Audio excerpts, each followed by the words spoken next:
All right, we're back for, excuse me, another edition of Sunday Night AstroLive. I'm your host, Robert Phoenix. And hey, I apologize for being late tonight, but I've really been having some challenges with my health over the last week. And it's been an interesting journey, so to speak. Right. So anyway, we're here, and I'll do my best to crank out a. Hey, stop that! I'll do my best to crank out quality show. So here's to a quality show.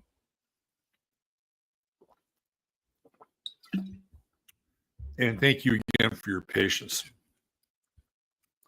It's appreciated. Hello.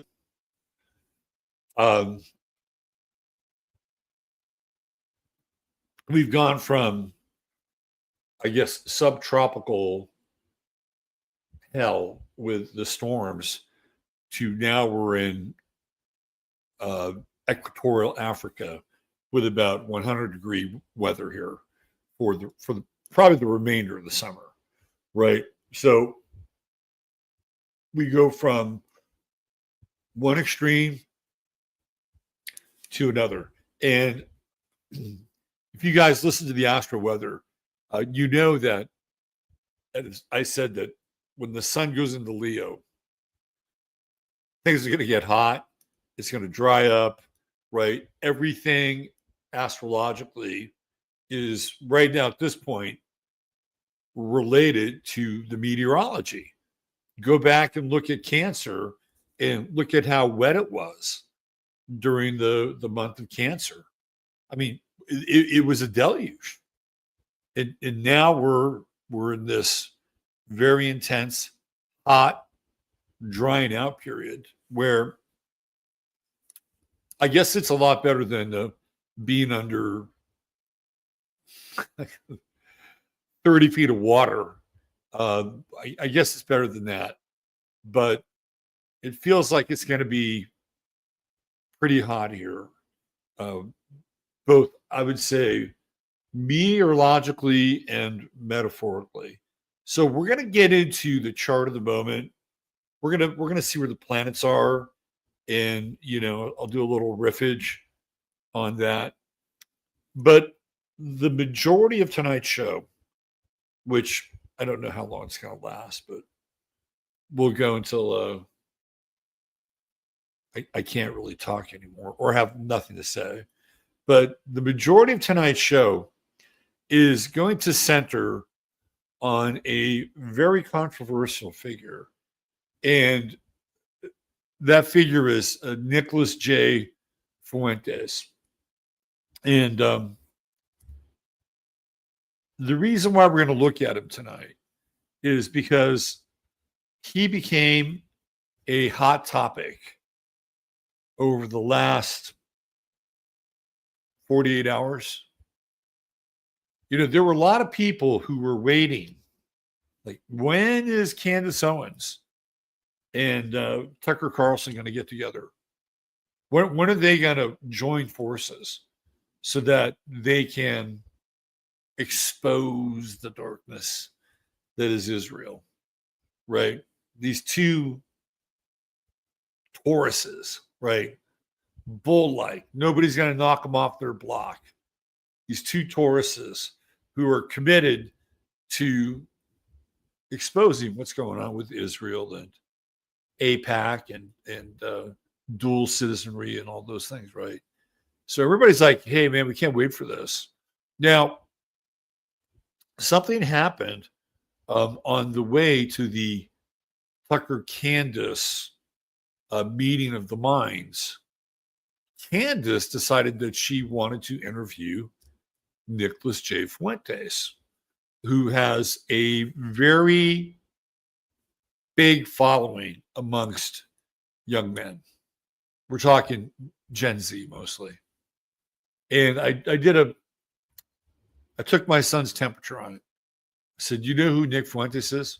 He says, of course I do. I said, well, how is he viewed in your community? He says, well, I go to college in Arkansas. What do you think? I said, okay, well, are you saying that he's popular there because of it? He says, well, my fraternity was very, very right wing. And most of the people in Arkansas are right wing. Well, I guess maybe the Clintons aren't right wing. But what he was saying is that just based on geography, that Nick Fuentes had a kind of a foothold in their world. And I'm wondering if this is just kind of a regional thing or it goes beyond region. I think it goes beyond region. And I'm gonna share why I think that. My son, he's a centrist. He says, I know it's not really popular to be a centrist, but I'm a centrist.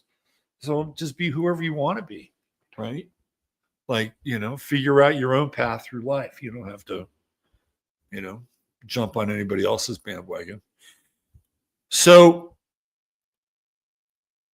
Fuentes has this interview with Candace Owens.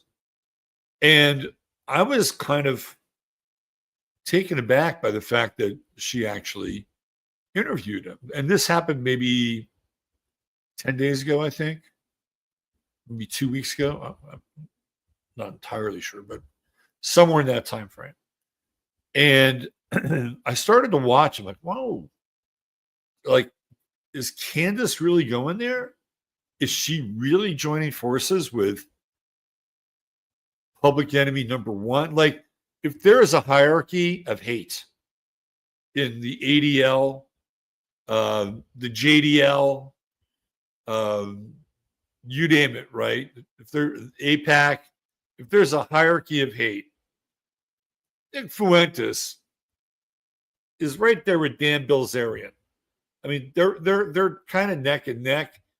Maybe because Nick has less money than Bilzerian, he might be at the top, depending upon how they're viewing, like their opponents that day, right?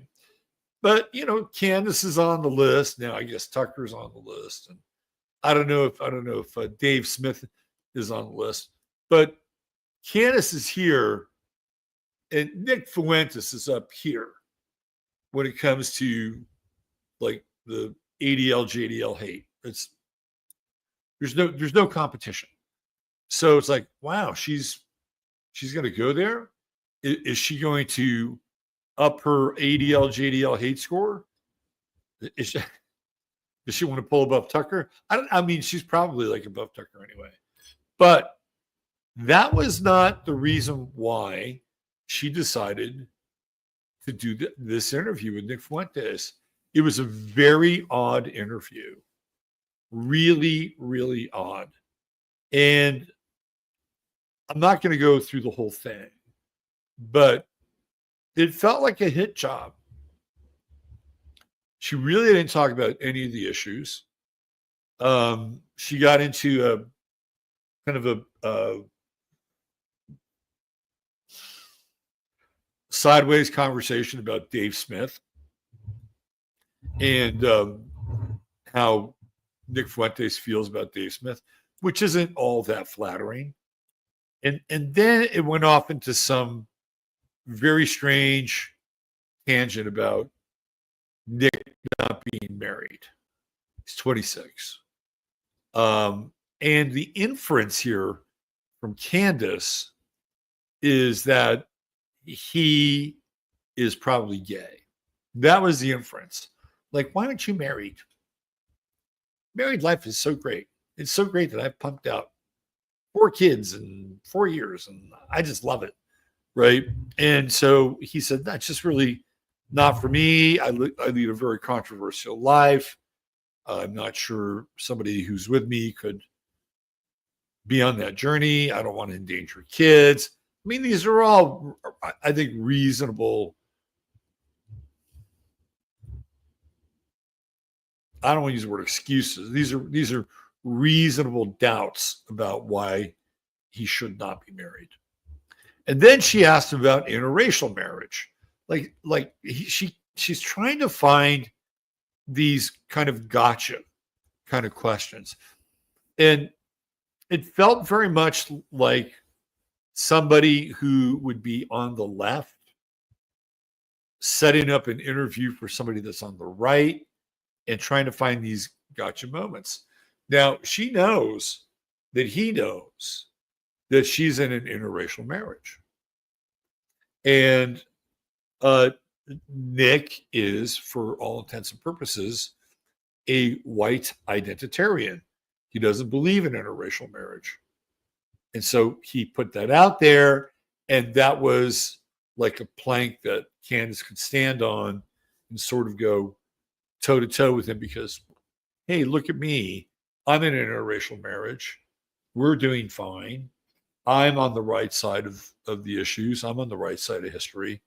What's so wrong with this, right? Are you racist? So she's coming at it from all these weird angles.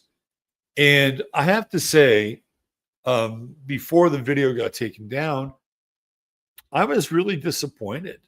I mean, I thought this interview could really go somewhere, you know? Well, it did go somewhere, went right off the internet because Candace told Nick, well, we're going to put it behind a paywall and we're going to charge $2. Just $2. We're going to put it because, I don't want to get banned by YouTube for having you on my show, right? And what he did is he posted it, and that's how I saw it. And I guess you can find it out there somewhere, or you can pay Candace Owens $2 to watch the interview. So he kind of addressed those things, moved on. And now here comes the Tucker Candace interview. And all of a sudden, Tucker decides that he's going to bring up the fact that there's this very talented kid. And I know he says, and I know talent. He's got native talent. And there's this very talented kid that lives in Chicago. I think he lives in his mom's basement. And he claims that my father worked for the CIA. And well, my father just passed away, and well, I found out that he did. And Candace said, oh yeah, we felt really bad for him. He seemed kind of lonely. We asked him, should we take him out to dinner? Should we take him out to dinner? He seems kind of lonely. And Tucker called him a creepy gay kid living in his mother's basement. And I thought to myself, what is going on here? Like, why they didn't have to go there, right? They did not have to bring Nick Fuentes into their conversation, but they did. And what ensued was basically 2.5 hours of Nick Fuentes taking a surgical knife and a blowtorch to Tucker Carlson, J.D. Vance, Peter Thiel, to some degree Donald Trump, and Candace Owens. And and so I've known all these things about Tucker Carlson, right? For him to say, and he went on the air, he was on the record in 2024 in a Sean Ryan interview where he said his father worked for the CIA. Now, Tucker applied for the CIA, right? He applied for the CIA when he was coming out of his private school in college, and he was turned down. And a long time ago, I got into Dick Carlson's past, which is very unusual. First of all, he's adopted, right? Like, he's adopted by this family in the East Coast. And I don't know, I can't remember if they figure out, where his family origins are, but he's adopted. And then eventually, I think he goes into the service, and he's like I don't know, writer, probably a spy. Eventually goes to California. This is all Tucker Carlson's father. And I promise we're going to get to the astrology with Nick Fuentes. And the whole thing with Nick Fuentes is that this is about Gen Z. This sort of exploration of Nick Fuentes and the bare bones of his chart is about Gen Z and how problematic Gen Z is for the status quo. They are not good for the status quo, which if you're involved in the world of truth, trying to get to the bottom of things, you would applaud their efforts. And there's a reason why they are not the friends of the status quo. Astrologically, we'll explore them. But also, they're a generation that feels like they're being left behind.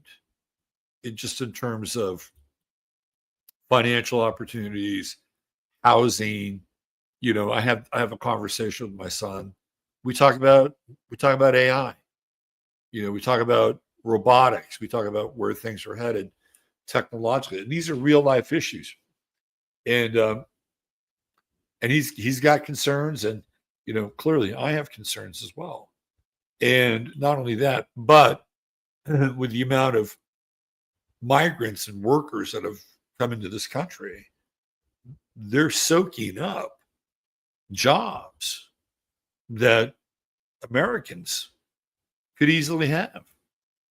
I had an experience the other day at HEB, and I'm kind of moping around the store. Just I gotta get feeling like shit, and I gotta get some stuff so I can have some things around the house, whatever.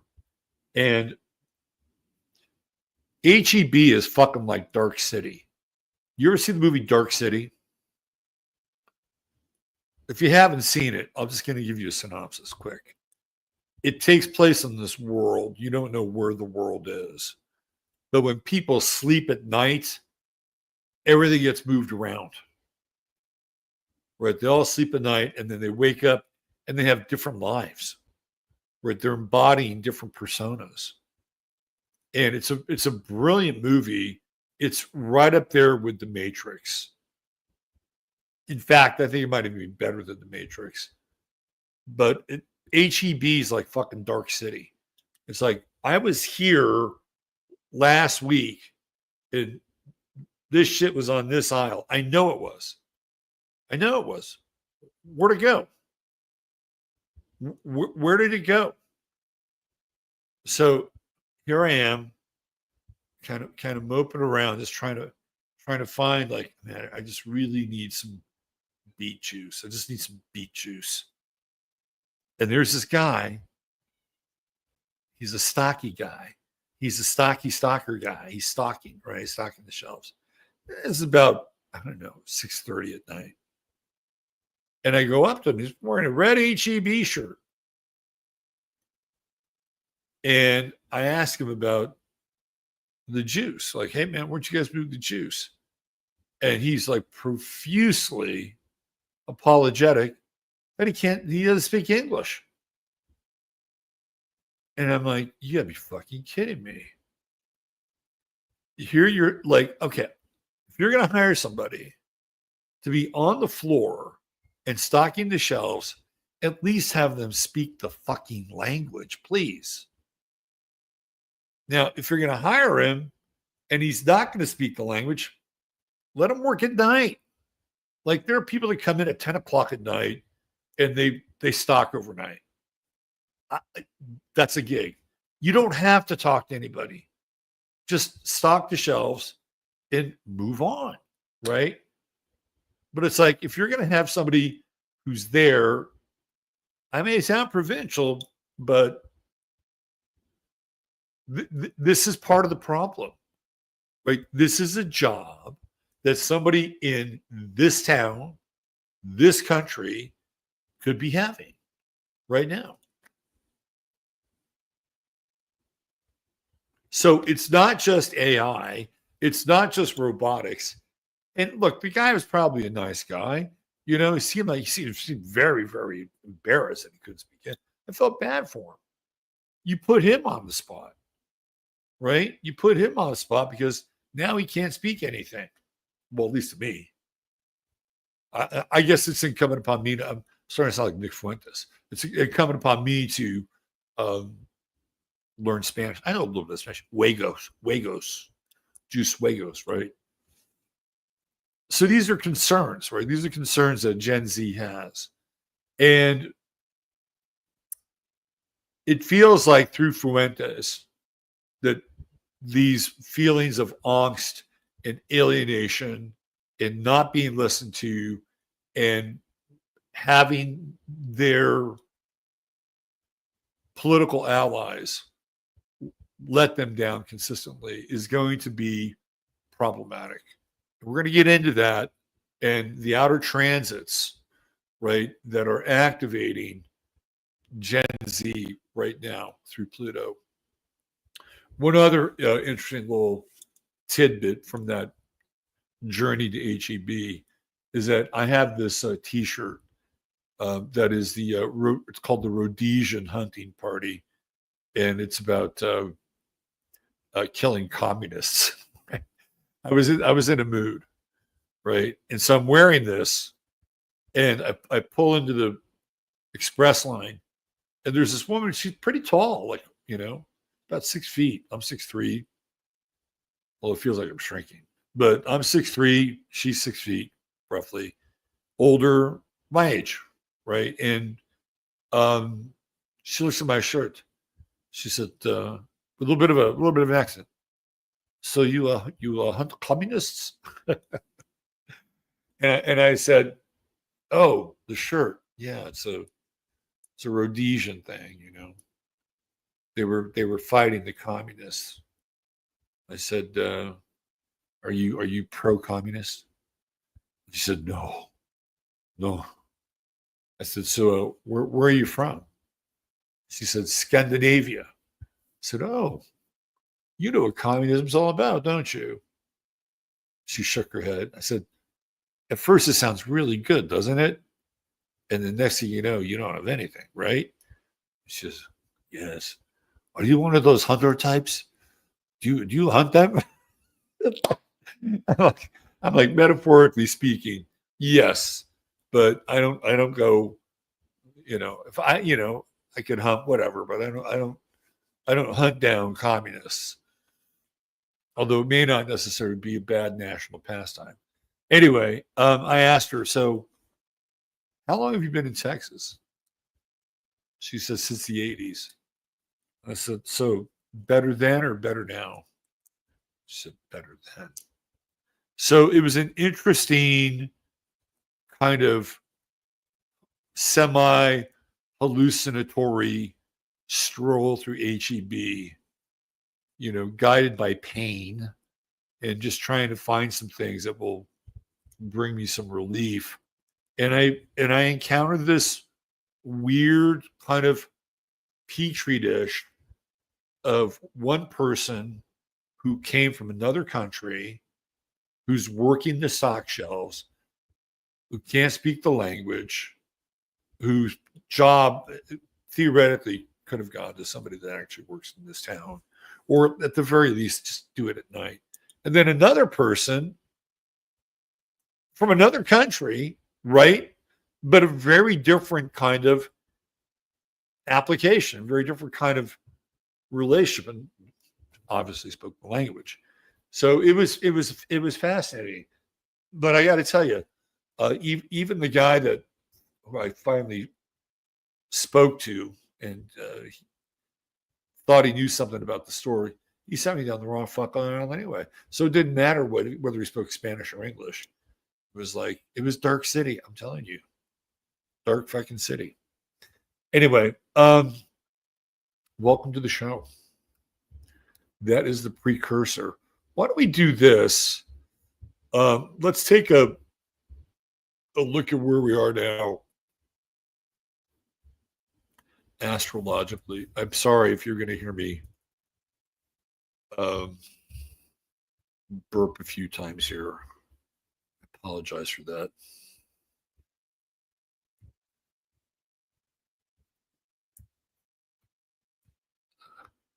You know, there is a total correlation between astrology and health, man. I am totally feeling it.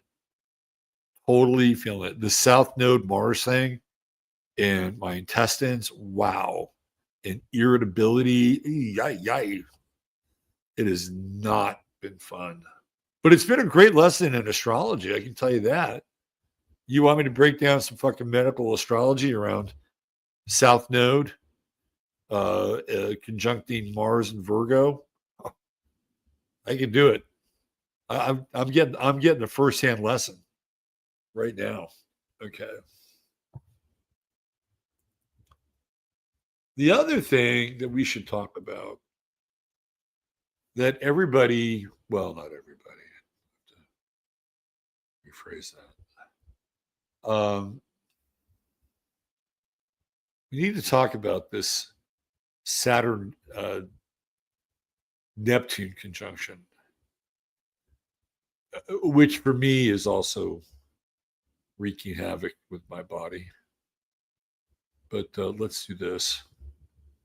You know, it's like I don't like complaining about stuff going on in my physical form, but when it hits the astrology, it's like it's a teaching moment.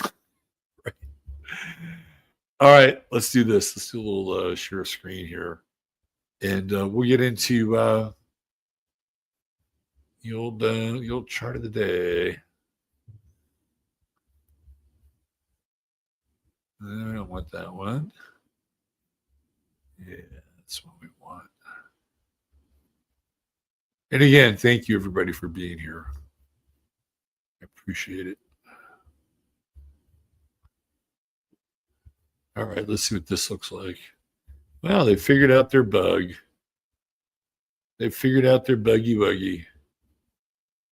Good for them. All right.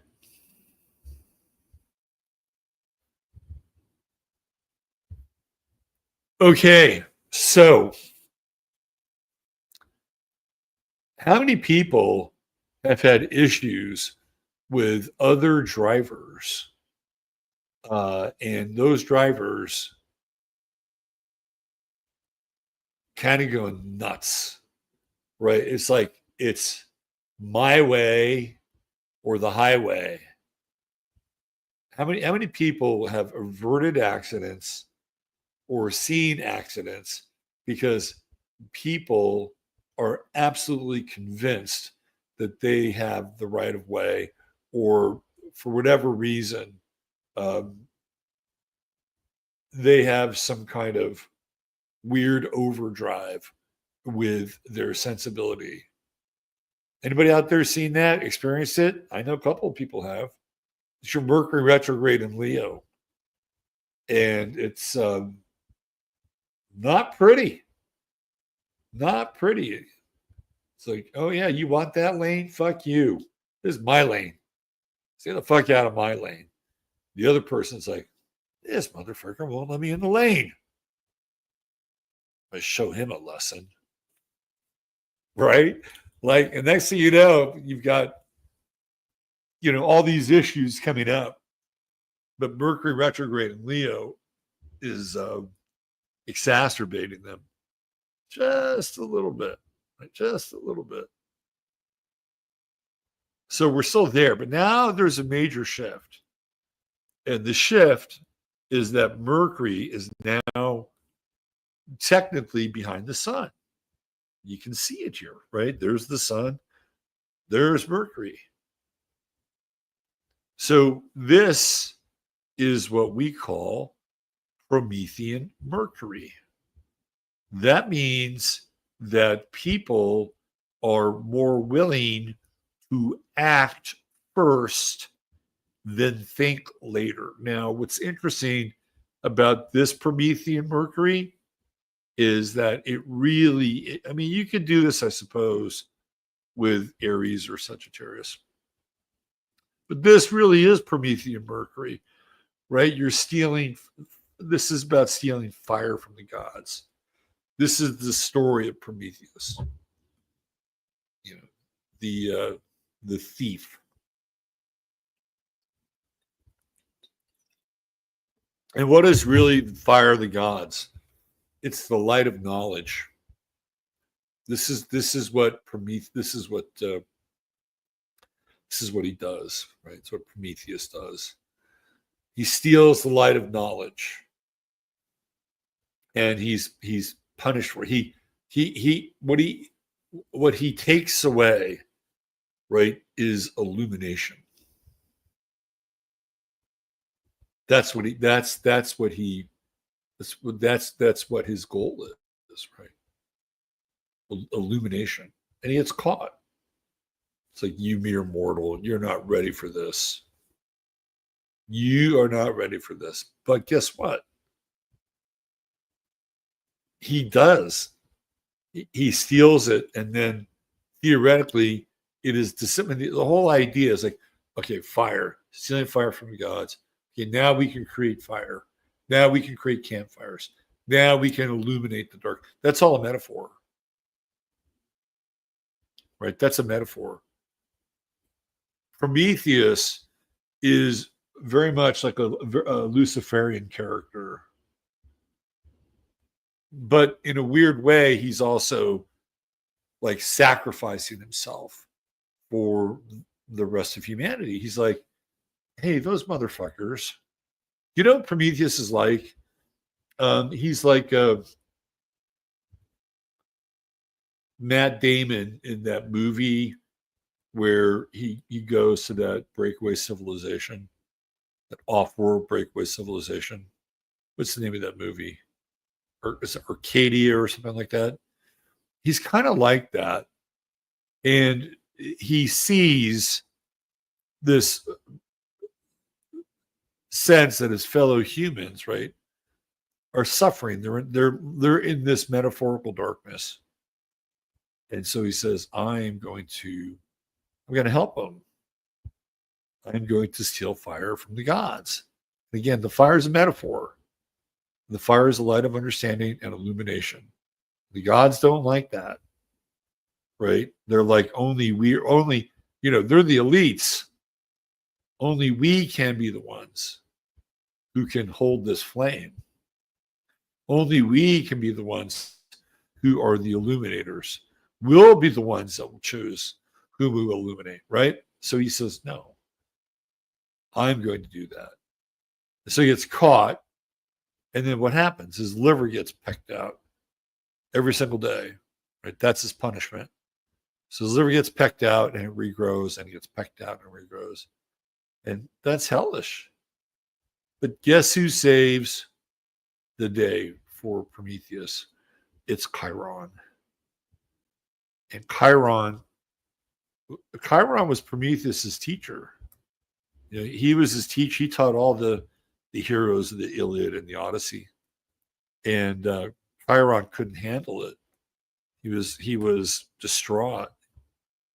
And he says to the gods, he says, I can't take it anymore. I can't take what's happening with Chiron. I will gladly put myself in his place to relieve his suffering. And the gods say, well, you're welcome to do that, but you'll lose your immortality.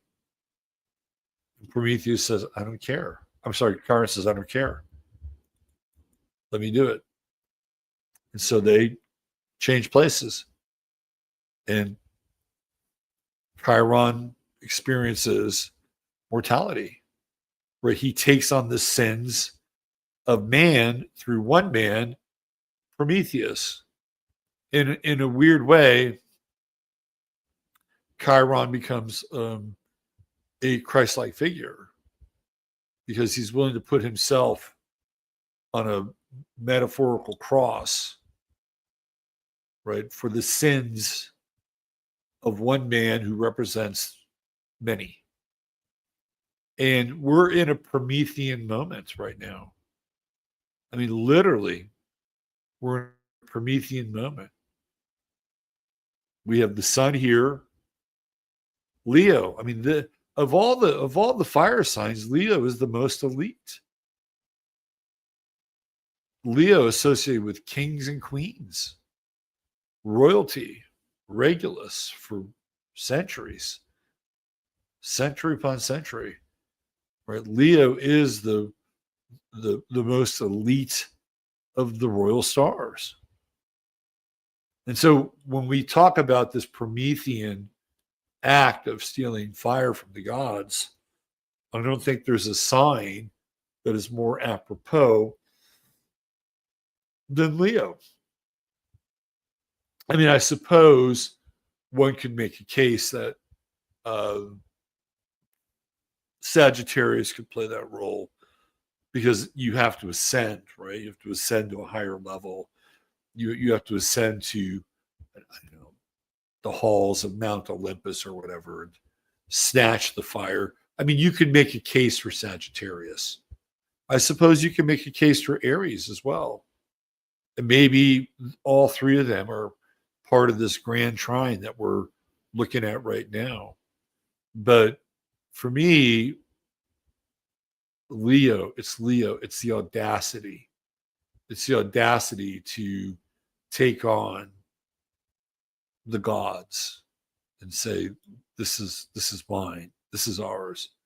And so when we have the sun in front of Mercury like this is what we're talking about. So if you have the sun in front of Mercury in your chart, which I've talked about before, you have what's called Promethean Mercury, meaning that you will act and then you will deal with the consequences later, right? So people that have the sun in front of Mercury are people of action. If you have Mercury in front of the sun, you're a person that is more calculated because you're figuring out, well, what do I do? How do I do it? Let me gather some data from my environment and then I'll act. Now, I'm not saying one approach is better than the other. I think for some people, being the actor works perfectly well. And they've done it all their lives. And they'll say, yeah, I sure learned from that. I'll never do that again. Or, it's like putting your hand on the flame, and literally. Or it's like, you know what? That was really something. And had I not done that, this wouldn't have happened, and this wouldn't have happened, and this wouldn't have happened. And if I thought about it too much, if I had taken in too much data, it wouldn't have worked, right? So it can go both ways. I don't think one is necessarily better than the other, although I would say that probably people that are more Promethean Mercury tend to be more action oriented and tend to be greater risk takers than the Epithean Mercury people, where they think through things and they limit their risk so that when they do act, they're acting according to whatever information.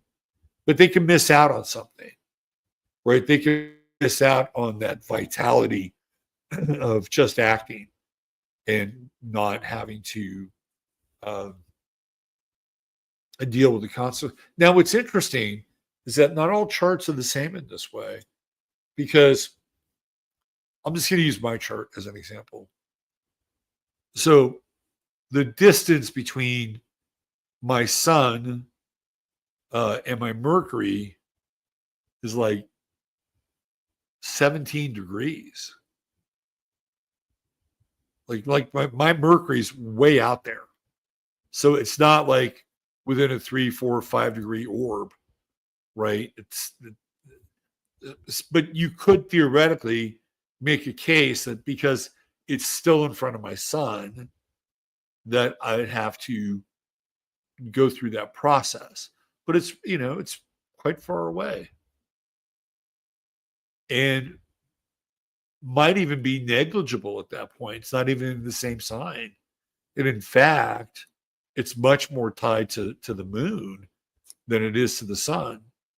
So not all of the examples that I'm giving you will be like 1-to-1. We'll just look at this chart here. Let's say, for instance, we have the sun at 11 degrees Leo. Let's say Mercury was over here at, I don't know, 19 degrees, 20 degrees Virgo. Quite possible. That's a long ways, right? It's a long ways between the two. Now, you still make a case that person's going to process here and then act here. But it's a lot different than, say, the Mercury being at 14 or 15. It's not as like 1-to-1. Yes. Is there something there? Yes. But there are times when the individual will act, right? They'll act and they'll do something out of the ordinary that other people will be they'll be surprised by. Like, wow, they're normally so conservative, and look what this is what I'm talking about, right? Okay, so let's get back to this idea of Prometheus. As we have this Mercury retrograde, and I believe it goes to what, 4? Goes to 4 stations and starts to come back again. The gap between the sun and Mercury gets wider and wider. And again, in Leo, now we're in second decant. Now we're in that Sagittarian decant, right? Now we're in the stealing fire from the gods decant. And it's going to be very interesting. Like even when we get into the Nick Fuentes thing for a minute, when we get there, you can make a case that Fuentes is kind of a Promethean character. Now, you won't see this in his chart. You'll see more Pythian Mercury because he has Mercury really right in front of his sun. But in a time like this, it feels like he's going into I wouldn't say that's the lion's den, but he's going into like Valhalla, or he's going into Olympus, and he has the audacity to take on the gods. And the gods in this case are Tucker Carlson and Candace Owens. So, but he won't be the only person. I mean, there's a chance that even you yourself in your own life might wind up being more Promethean. And with Mercury retrograde, will it affect you? Sure. Will you regret the actions that you take? I don't know. I don't know. And the reason I don't know is it's not because I can't make a calculated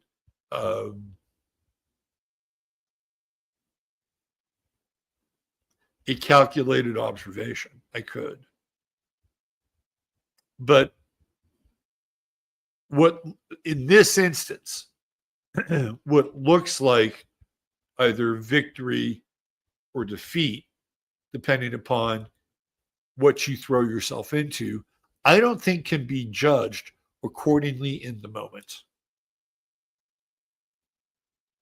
Right? So I'll give you an example. Let's say you're tired of your job and you're just over it. You're over it. And now you've got this Promethean Mercury thing going on. And you go in there and you're like, Johnny Paycheck, take this job and shove it. Now, on the surface, that might not be a good thing. Because you might be competing with Jorge at HEB for the stocking job. But you won't know, right? You won't know. You'll have to commit to the action. And it could be a very good thing. It could be the thing that releases you from the bondage of inertia. And we live in a time now where these choices that we make are much more loaded than they've ever been before. If you wanted to change your life, let's go back to the 90s. If you wanted to change your life in the 90s, you say, fuck this. I don't want to do this job. You could say, no, done. And you can embark on an entirely different path. It may take you a couple weeks, a month, maybe 2 months, but it would not be out of the question to be able to reinvent yourself for a number of reasons. Cost of living was cheaper, cost of housing was cheaper, right? So taking a risk was really like on your side during a time like that. It's funny, I've been watching these reruns of Love Connection. And it's always interesting to look at the jobs these people have. And a lot of them are sales, or, you know, they're I mean, they're jobs that are still around, but I'm not sure they're still around in the same number, right? And they're like these higher level Mick jobs. I'm like, oh, that's interesting. That's interesting. Oh, you do that. Oh, cool. But it wasn't that hard to get out of one thing and then move into another thing, right? Like there was a lateral potential there. So let's say you were involved in regional sports equipment sales. It's a true job. I saw a guy, that's what his gig was, right? So what did he do? He would go from gym to gym, right, and sell sports equipment, whatever they were, weight machines, blah, blah, blah, blah, blah.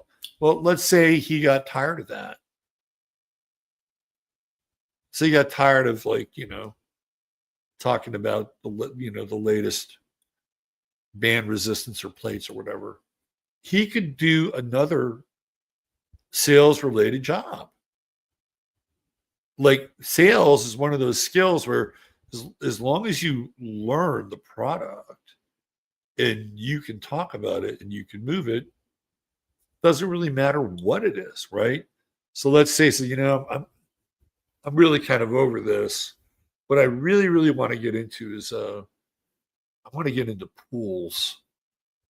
You know, I want to sell pools to you know, luxury homes in La Jolla or something like that. You know, it's like you would go to a place, I don't know, Anthony Pools or whatever, and say, hey, I'd like to apply for this job. Well, do you have an experience in sales? Well, yeah, I do. I was a regional sales manager for Nautilus out in the valley. Really? Yeah.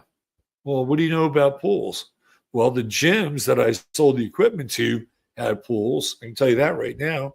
But what I can't tell you is I can sell. And my numbers are, I got proven track record, blah, blah, blah, blah, blah. And I'm a quick study. And I'm really good at transference of the product. And the guy says, yeah, okay. All right, well, why don't we do this? Why don't let's get you out here.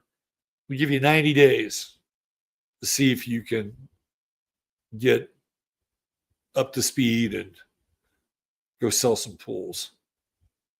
Okay. Now, you would think, could they do that now? No, you couldn't do it now. First of all, we live in a realm of specialization. That's number one. Number two, there are like some, I guess most companies use Salesforce, whatever, right? But there are different platforms and everything has become integrated into the box, right?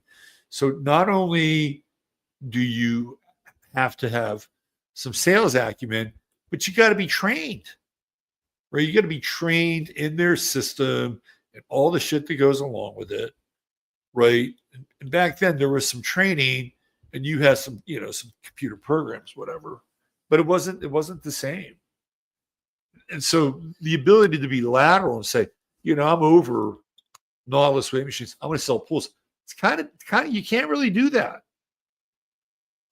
Or let's say you wanted to, move into a completely different area. Hey, I really want to, be a massage therapist and work on bodies and get close to nutrition. And I mean, you could do it because you could probably work on that on the side and you can make that transition. Now it's just more difficult. So the odds that are the risk reward is much greater than it was 30 years ago.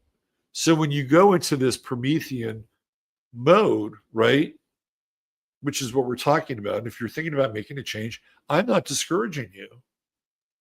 Just don't judge the change immediately and accordingly, right? Like with Mercury retrograde, it has to play out. Now, if you wanted to wait until Mercury hits that 4 degrees and stations and make that change, well, you can do that. But you're also going to be closer with Mercury opposing Pluto. And when you get into these Pluto oppositions,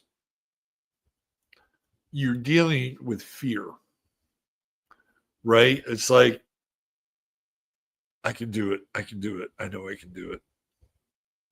I know I can make this change. I know I can take this leap of courage, right? But you're dealing with Pluto. So your choices are loaded, right? Fear of what could happen. Like, well, what happens if I can't find, these are valid fears too, by the way. I'm not saying they're not invalid. These are valid, very valid fears or concerns. But again, if we're in Promethean territory, like, you're stealing fire from the gods. You're doing something that is audacious. Something that other people say, why are you doing this? You're having a reasonable time. You should be thankful you have a job. But with this Mercury retrograde, especially in Leo, it's kind of like a heart check. Like, where's your heart? Where is your heart? And Pluto is on the other side, and it's like, hey, listen, if your heart isn't into it, there are consequences to pay here. But if your heart is into it, meaning that you embrace the change, you embrace the leap, you embrace this idea that you're going to face your fear, Pluto will reward you. And even Pluto retrograde is part of this. I mean, let's just look at this from a Jungian perspective, right? Let's take it out of the planetary world for a second, right? We're going to look at this as a journey to the underworld. And you get taken to the underworld because you make this decision. You take this leap of faith. You're like literally, and maybe stealing fire from the gods is literally going into the underworld and stealing that fire. Pluto, in that regard, if you do it with as much fearless aplomb as you can muster, will reward you, especially in the retrograde. It will remind you of who you were at a previous time. it will bring things back into your life that will make you feel more alive than dead. This is the power of the retrograde. For me, this would be a type of resurrection and a reconnection with life force. This is all happening now, not in the future, not next week, although you'll still have Pluto and Mercury opposing each other. This is happening now. And this Mercury retrograde in Leo is powerful because now it's behind the sun, right? The time for thinking is it's long over, it's gone. You know, this is a time of action. So if you look at the chart, this is a powerful chart. I mean, look at this thing. We've got a grand trine. We've got two grand trines intersecting. You know, we've got the Imagine Star. We've got almost a mystic rectangle. We got yods. Man, we got all kinds of stuff going on here. This is a very, very, very powerful chart of the moment. You know, the moon in Sagittarius to tomorrow. This is a very interesting energy for tomorrow on a Monday. You know, it's a day that's got some, you know, some confidence to it, some faith to it. If you're looking to make a change, even with Mercury retrograde, tomorrow is a tremendous day, right? It is an absolutely tremendous. And again, it depends on how you go about it. If you go about it half-heartedly, you'll get half-hearted change. If you go about it wholeheartedly, well, that's the reward, isn't it? But you won't really know until you do it because you can't calculate it with Mercury. It's sort of beyond calculation. Let's talk about Mars. Mars is finally reaching its apex in Virgo. And it's crossed that south node. Man, it's been brutal for yours truly. But now it's moving on. So this week, Mars goes into, guess what? Libra. That's right. Mars and Libra, the hammer of social justice. And it doesn't matter. Right? You know, social justice, I think, got a really, really bad rap. Really bad rap. So Friday, Thursday, Mars moves into Libra this Thursday, 0 Libra. And when I say it got a bad rap, what I mean by that is that social justice can mean anything. You know, but it got associated with the far left, SJW, social justice, because it was glommed on to by the communists and the socialists as a slogan. You know, social justice warriors. This whole idea of social justice, right? Well, social justice is agnostic. It doesn't necessarily have to mean like Black Lives Matter or whatever we've associated it with. It means that if there is an injustice, whatever that injustice is, then theoretically it can be addressed. Now, the left will say, well, we've got a patent on social justice. Because in order for social justice to exist, you have to have social injustice. And there's only certain groups that can experience injustice because the other groups are protected.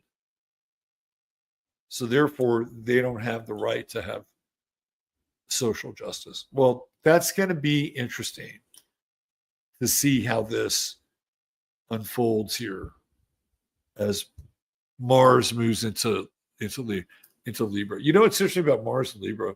A lot of very athletic people have Mars and Libra. I've seen it in a lot of charts.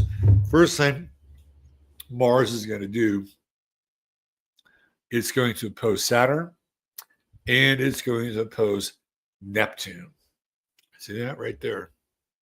This is the first opposition of Mars to Saturn, right? We're going to go through at least, depending on Mars retrogrades, at least 2 more, right? Because Mars changes signs. Well, you have your Mars return every 2 years, right? So 2 years from now, it'll still be in opposition with Saturn. But the difference is that Mars will have to catch up to where Saturn is 2 years from now. It's 1-to-1, right? It is totally 1-to-1. So that's the difference. This is like the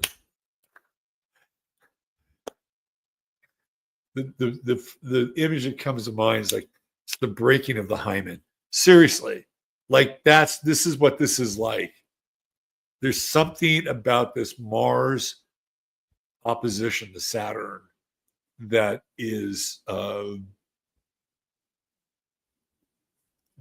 I want to use the word violent? Maybe, because Saturn here is in Aries and Mars is in Libra, and it's like, justice for all, and the hammer of hierarchy. It's going to get real interesting. Real interesting. Somebody left a comment on Friday's show and how this might relate to Israel.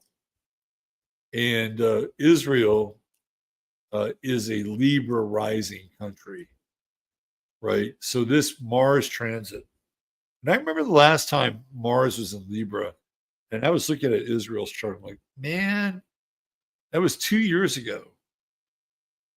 It was kind of just after October 7th, I think.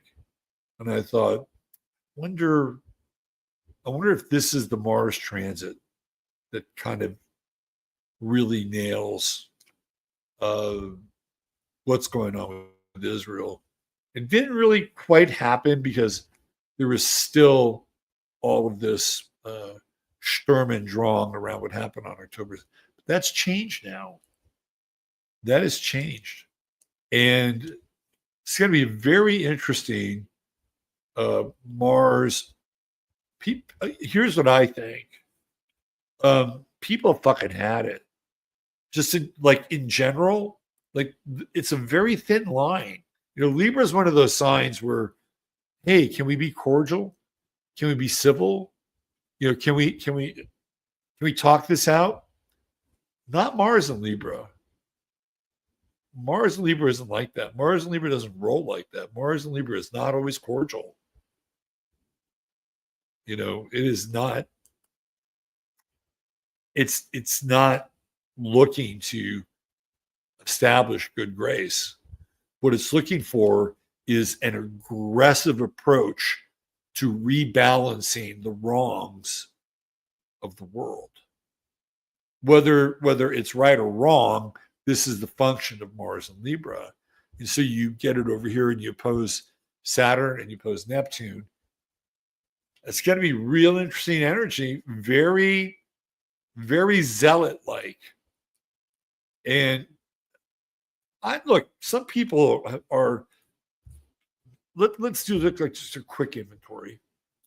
There are some people who have kind of had it with the bullshit, the corruption, and the lies. Like it just starts to look like more and more like this is the Lord of the fucking Flies, right? And you hear out of England that they're really going to clamp down on free speech in England. I mean, they are going all in on digital surveillance and digital ID. Keir Starmer talked about that last week. I know that Russia is kind of going in the same direction. And if you want to get on YouTube, you're going to have your digital. That is going to be standard everywhere, right? That is going to be standard everywhere. It's going to be standard on YouTube here at some point. So now you've got Mars and Libra coming in, and you have these kind of, I wouldn't say they're arbitrary, but I feel like with Saturn and Neptune and Aries, these are more about systems of control, controlling the individual. And so Mars is coming in here. It's like, well, we've kind of had enough of this bullshit. Right? I mean, I feel like there's that, the whole remigration thing, which they've been putting, it's so funny. Trump goes to Europe and he sits down and, he meets with Ursula von der Leyen, whose family, like 5 generations back, right? 5 generations back, 6 generations back, largest slave owners in North America. That's her family. I don't even know if it's on her Wikipedia, but it was there for a long time. I'm like, you gotta be fucking kidding me. This woman comes from one of the largest, and then you have to ask yourself, how the hell did she become the head of the EU? Well, you should have a clue right there. She comes from a family that knows how to herd people and subjugate them and put them into positions where they're indentured, right? Like, talk about qualifications. I mean, that woman, her background is a trip. I mean, for the longest time, she was just the wife of a quote unquote professor who taught at Stanford. By the way, her husband comes from a silk trading family, right? They were like major silk traders. And so on her husband's side, the van der Leyen side, that's her husband. They're elites. So Trump goes over there, talks about some deals, whatever. He's always talking about deals, and makes a mention about Starmer and free speech, gives the English people a little bone to chew on, but not, I don't know if he brought up the migrant situation or remigration or anything like that with van der Leyen. Now, J.D. Vance would have, but not Trump, right? So I'm bringing this up because people have kind of had it with a lot of this bullshit, right? They've, it's like, what?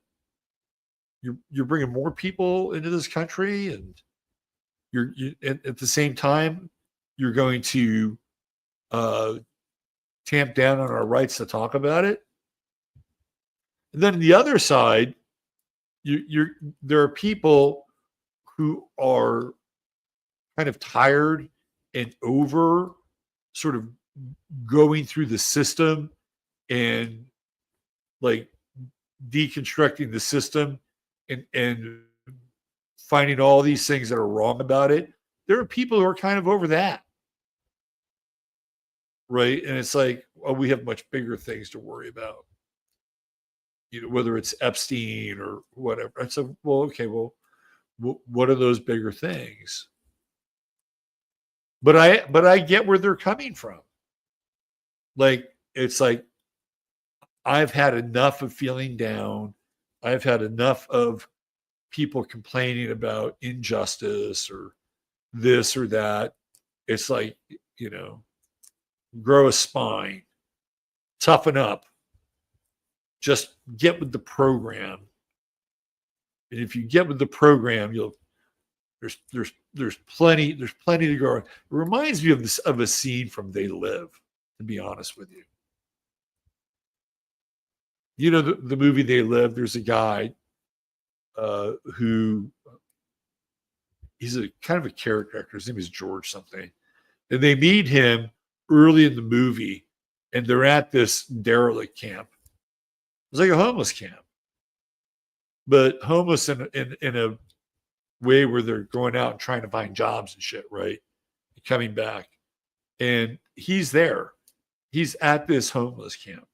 He's one of them with Roddy Piper and Keith David. And then later in the movie, they find him, and now he's switched sides. And he's like, boys, I got to tell you, this is the best move I ever made. They got it all figured out. And he's going through all the, you know, the benefits of like joining the dark side, right? And he's drinking a glass of champagne, and they're like, yeah, just show us where the transmitter is, right? So, and I'm not saying that people are like that, but they're kind of like, you know, the what's his name in the Matrix, where he says the Joe, what the fuck was that guy's last name? He's the guy that wants to go back into the Matrix, and he meets with Mr. Smith. He says, yeah, I want to go back into the Matrix. I'm tired of this. Tired of this girl. You know, I want steak. You know, this tastes like real steak. And when I come back, I want to be somebody famous, like an actor or something like that, right? So he's the Judas character of the Matrix. He's had enough, right? He's had enough of so-called reality. So he's like, fuck it. You know, I'm ready to move on or move back or whatever. And, you know, I get it, right? I understand where people are coming from. You know, they want to move out of this dark inertia. I totally get it. But at what price? Right? At what price are you, and how committed are you to doing that? You know, are you so committed that you'll sign off on Palantir and, you know, the surveillance society, and say, well, we're already under. Well, we are, but not quite to the degree that Alex Karp has this thing mapped out to. So it's a matter of how far you're willing to go with the system. If you're willing to go with the unfoldment of the system, then you could say, fuck the darkness, fuck the complaining. I'm just ready to move on and start enjoying life. Screw you. All you guys are whiners. And it could be a lot worse. We could have Joe Biden and Kamala Harris. Totally get it. I totally get it. I understand it. Because at some point, people have to move on with their lives, right? The political domain cannot be like the main circle of hell. Because if it is, it's going to be, number one, fucking depressing. And number two, there's no solution to it. But there is no solution to the political realm. None whatsoever. And for a long time, I was not into politics at all. I was not a political person. I mean, I guess I was a political in the sense that I understood it from a psychological perspective.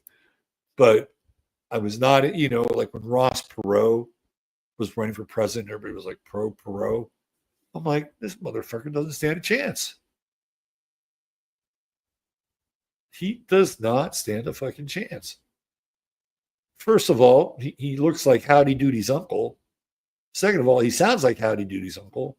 And third of all, he's probably telling a little bit too much truth. He doesn't stand a fucking chance.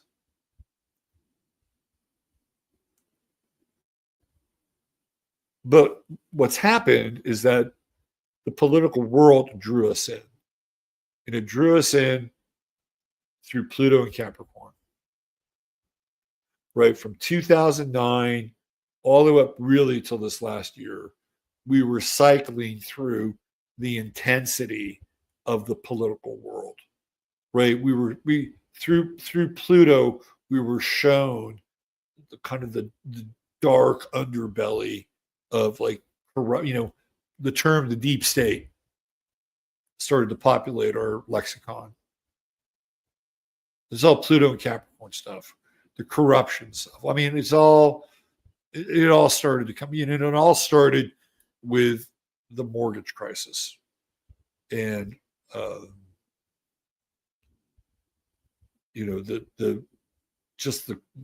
crap, right? Derivative,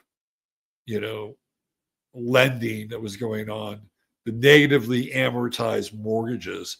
They were just ticking time bombs, right? These people are profiting off of these mortgages that are about to metastasize. And they knew it. They fucking knew it, right? And that's where it all starts. And that's where people begin to get their wake-up call. And it all happens right at the beginning of Pluto and Capricorn. That is the initiation, right? That is like, here you go. You're getting the crash course in fucking corruption. And then there's the bailout, and then you've got Ben Bernanke, and they get him up there in front of Congress. Do you know where the money went? No, I don't. You can't account for that money? No, I can't. And how many people do you think were just absolutely astonished by that? Fucking what? Literally billions of dollars went out, and you don't know where it went or how it was. No, I don't. Once we send it out and allocate it, it's out of our hands. That was it. Nobody really questioned him about it. Nobody made him sweat. There was nothing. And that's where it all started. Right. So we got indoctrinated into the corruption right then and there. And then Obama comes along. Right? This is all 2009. And now we're trying to figure out, who the fuck is this guy? Where did he come from? And what's he all about? And it starts all this kind of internet sleuthing, Obama, the birth certificate, the father. It all starts to happen right around then, right? And then successively through that entire Pluto and Capricorn cycle, it literally culminates with Trump and this idea of the deep state and all these bad actors, and I mean, clearly they're there, right? But it goes into some very weird territory: white hats, black hats, gray hats. You got WikiLeaks along the way, exposing like the corruption of the war in Iraq. I mean, this is what's happening with Pluto and Capricorn. And so that starts around 2009 and lasts until last year, right? This past year, 2025. And that's 16 years. 16 years of intense initiation into the corruption of the political underworld. And there are people who are tired, and I don't blame them. Right? I don't blame them. But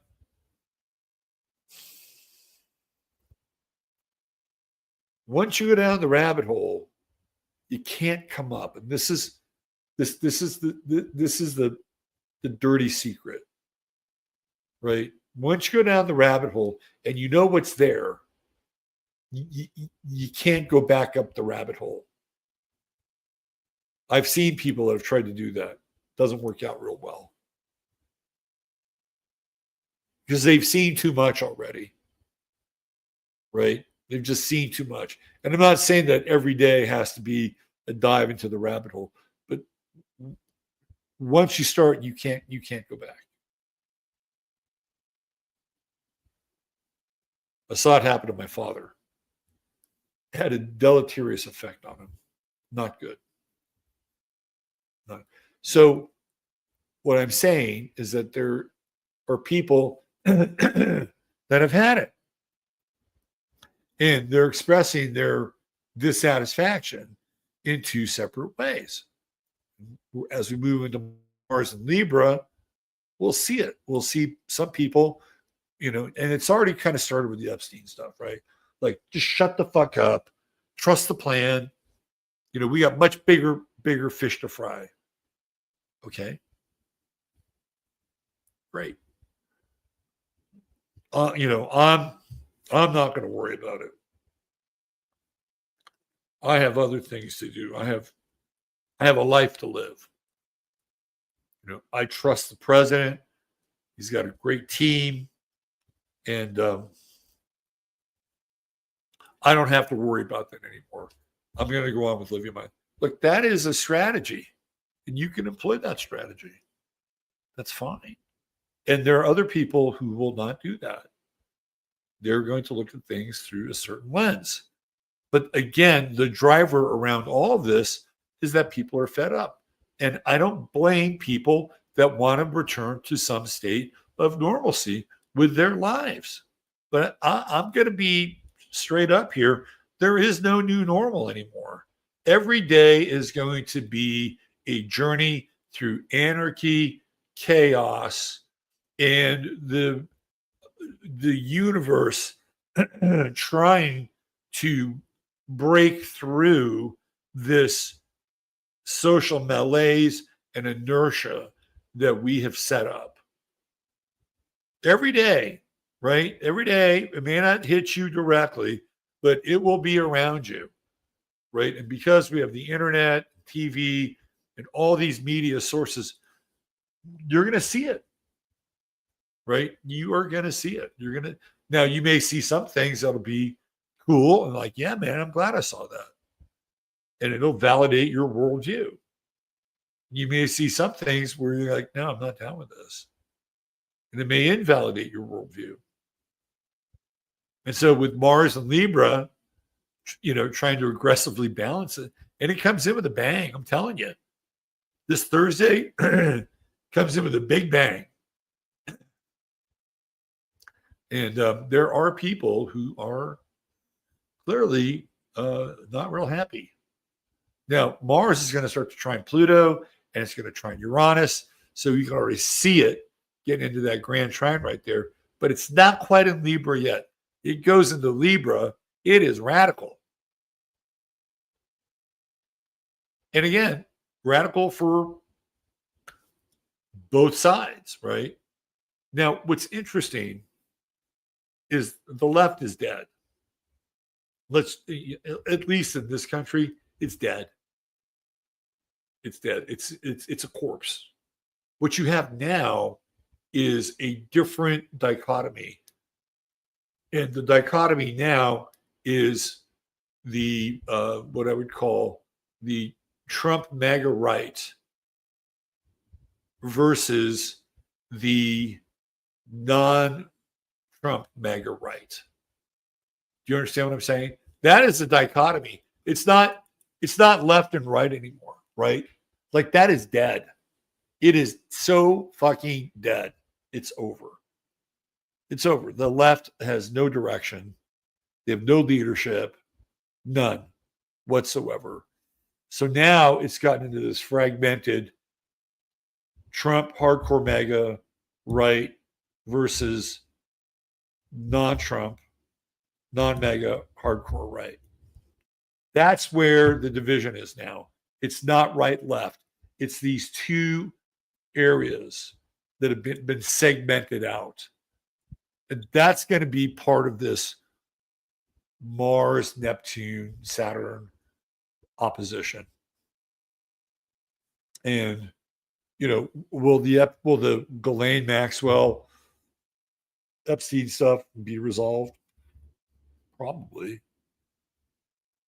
And she'll probably, I don't think she'll get a pardon yet, but she'll get a commutation of her sentence. She'll be out, and she will not indict Donald Trump.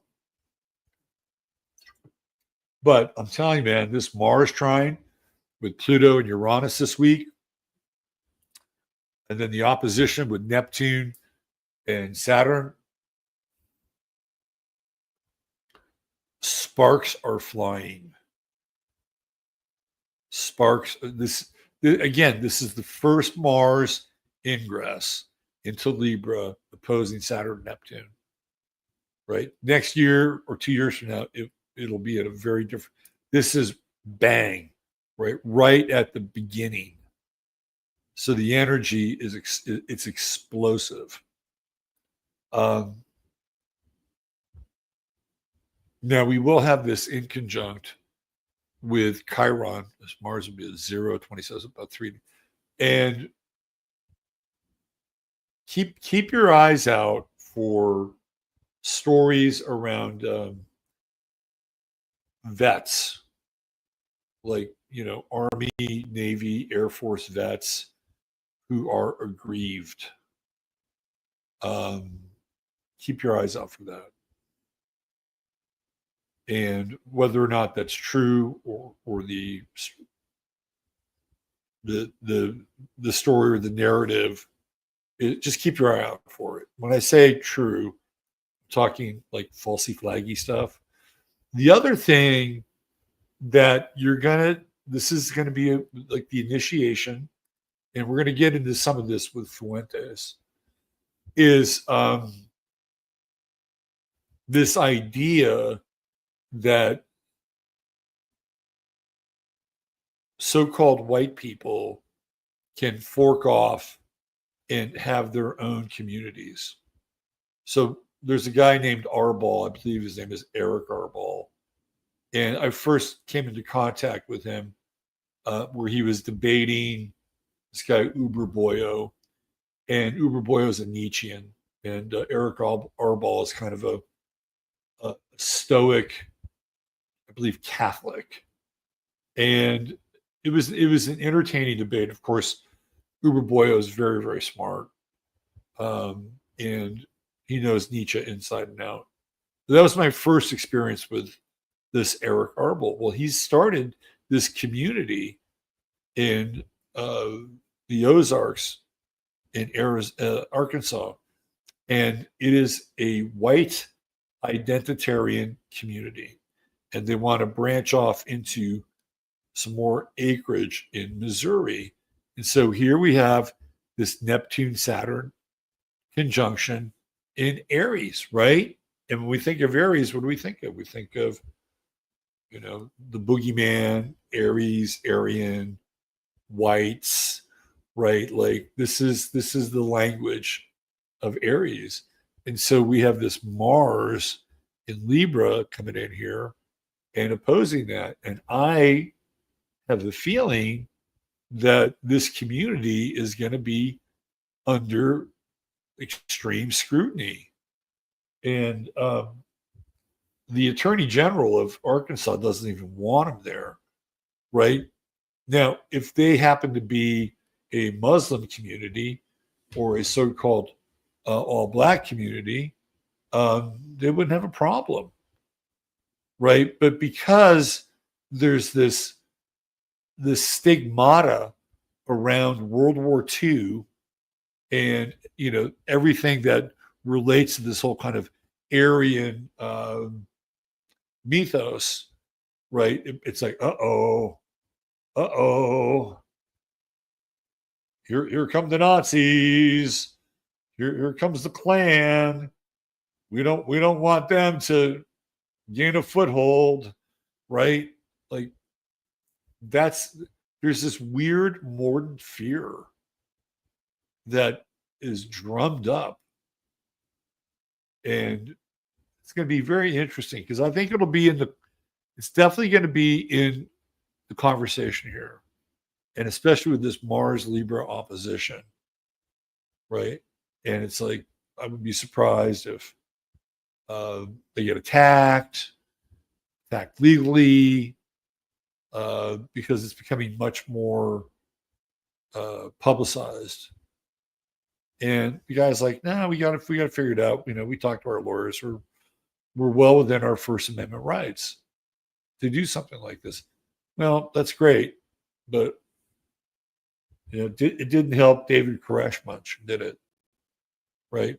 So again, this is all Mars Libra, and it cuts both ways. But this is not going to be. This is not going to be a time where you're going to be able to chill out with this Mars Libra transit. And even people, and again, I am not here to cast aspersions on them, but even people who just want to just move on and not deal with the darkness and the heaviness, and I totally get it, right? Like, I don't think you're gonna not with this transit. Like, doesn't get off that easy. There's too much happening. It's too inflammatory, and it may spark even more inflammatory reaction. But this is going to be a big week. Let's talk from geopolitics, right, to geophysics. And we've had a rash of earthquakes now, haven't we? And we've had some action with some, I believe, undersea volcanoes. Mount Rainier, lots of tremoring. We've got this major rift moving through Idaho.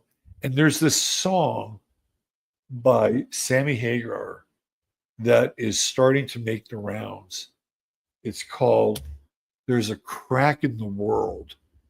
And I don't know if, I'm sure you guys have seen, I can't play it, but I'm gonna read the lyrics to the song.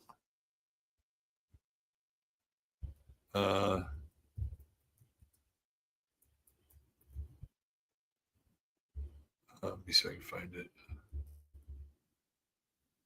Here we go. All right.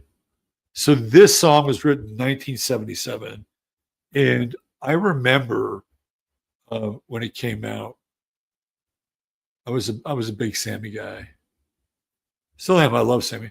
If I could interview anybody in the music world, it'd be Sammy. Here we go. So this was made in, this is from the Musical Chairs record, October 77.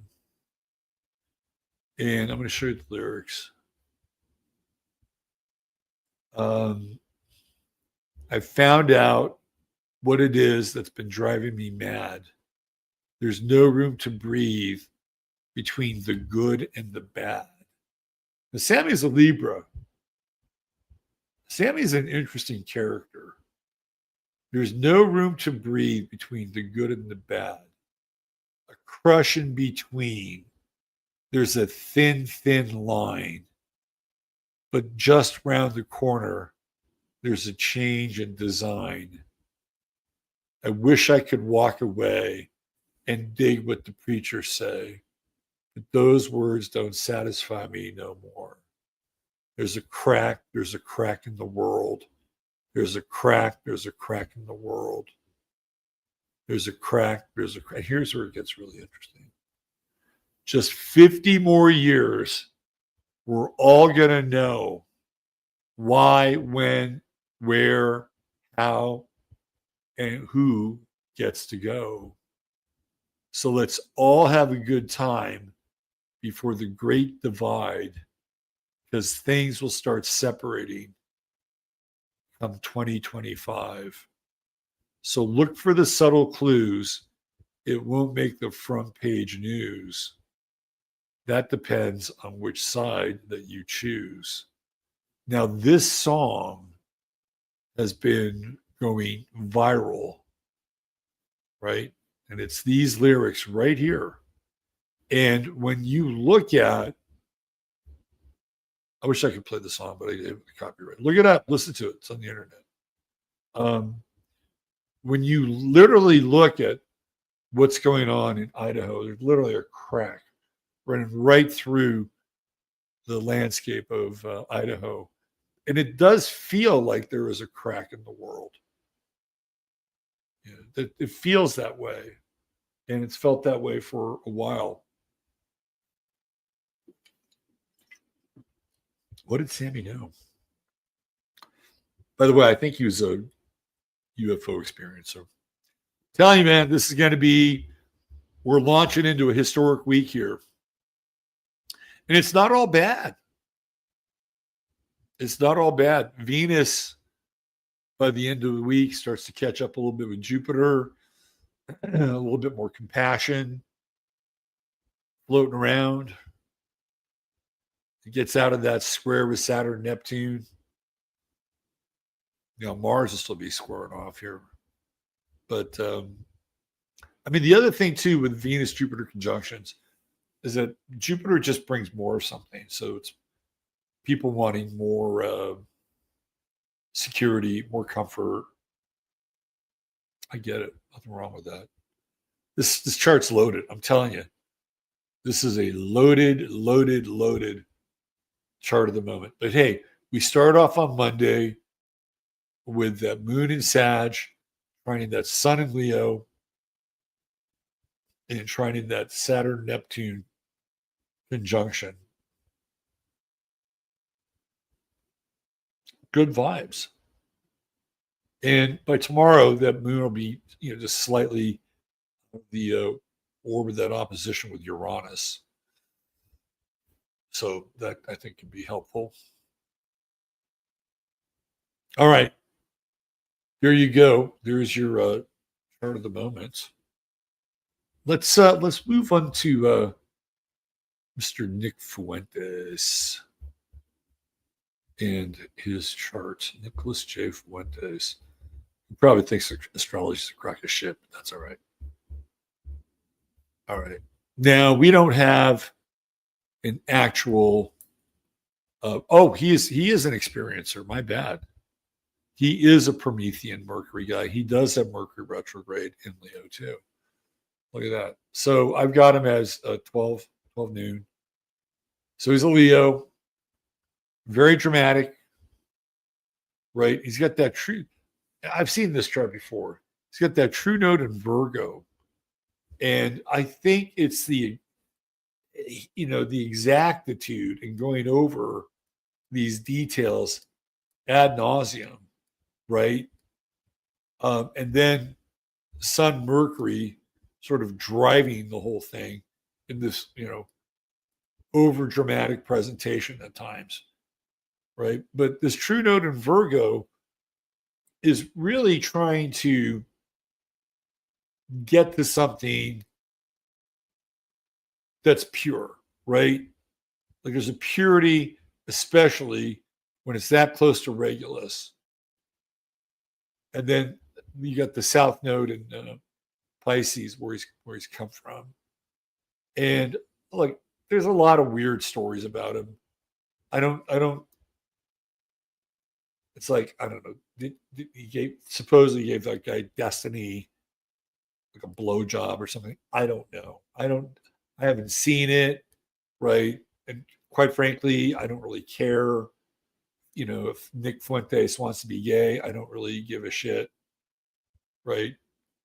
But what I'm interested in, as far as his chart goes, is the activation. Like, hold on, so I got a better one here. Let me see if I can. Let me do this one instead. Yeah, this is where the transits are. I want to show you the transits. Okay. It's more about the activation for his generation than Fuentes himself. But he clearly is a Promethean character, right? This is exactly what I'm talking about. Sun, Mercury behind the sun, retrograde like it is now. Then there's Venus back here, Mars in Cancer, Vesta, Moon in Cancer. That's interesting. Very interesting. People that have Moon in Cancer have good memories. They're able to recall things. And he's got a very spongy memory, right? Plus he's young. But this is what interests me with Fuentes. It's the generational stuff, right? So let's start here. Now he's born in 1996 or 98 rather.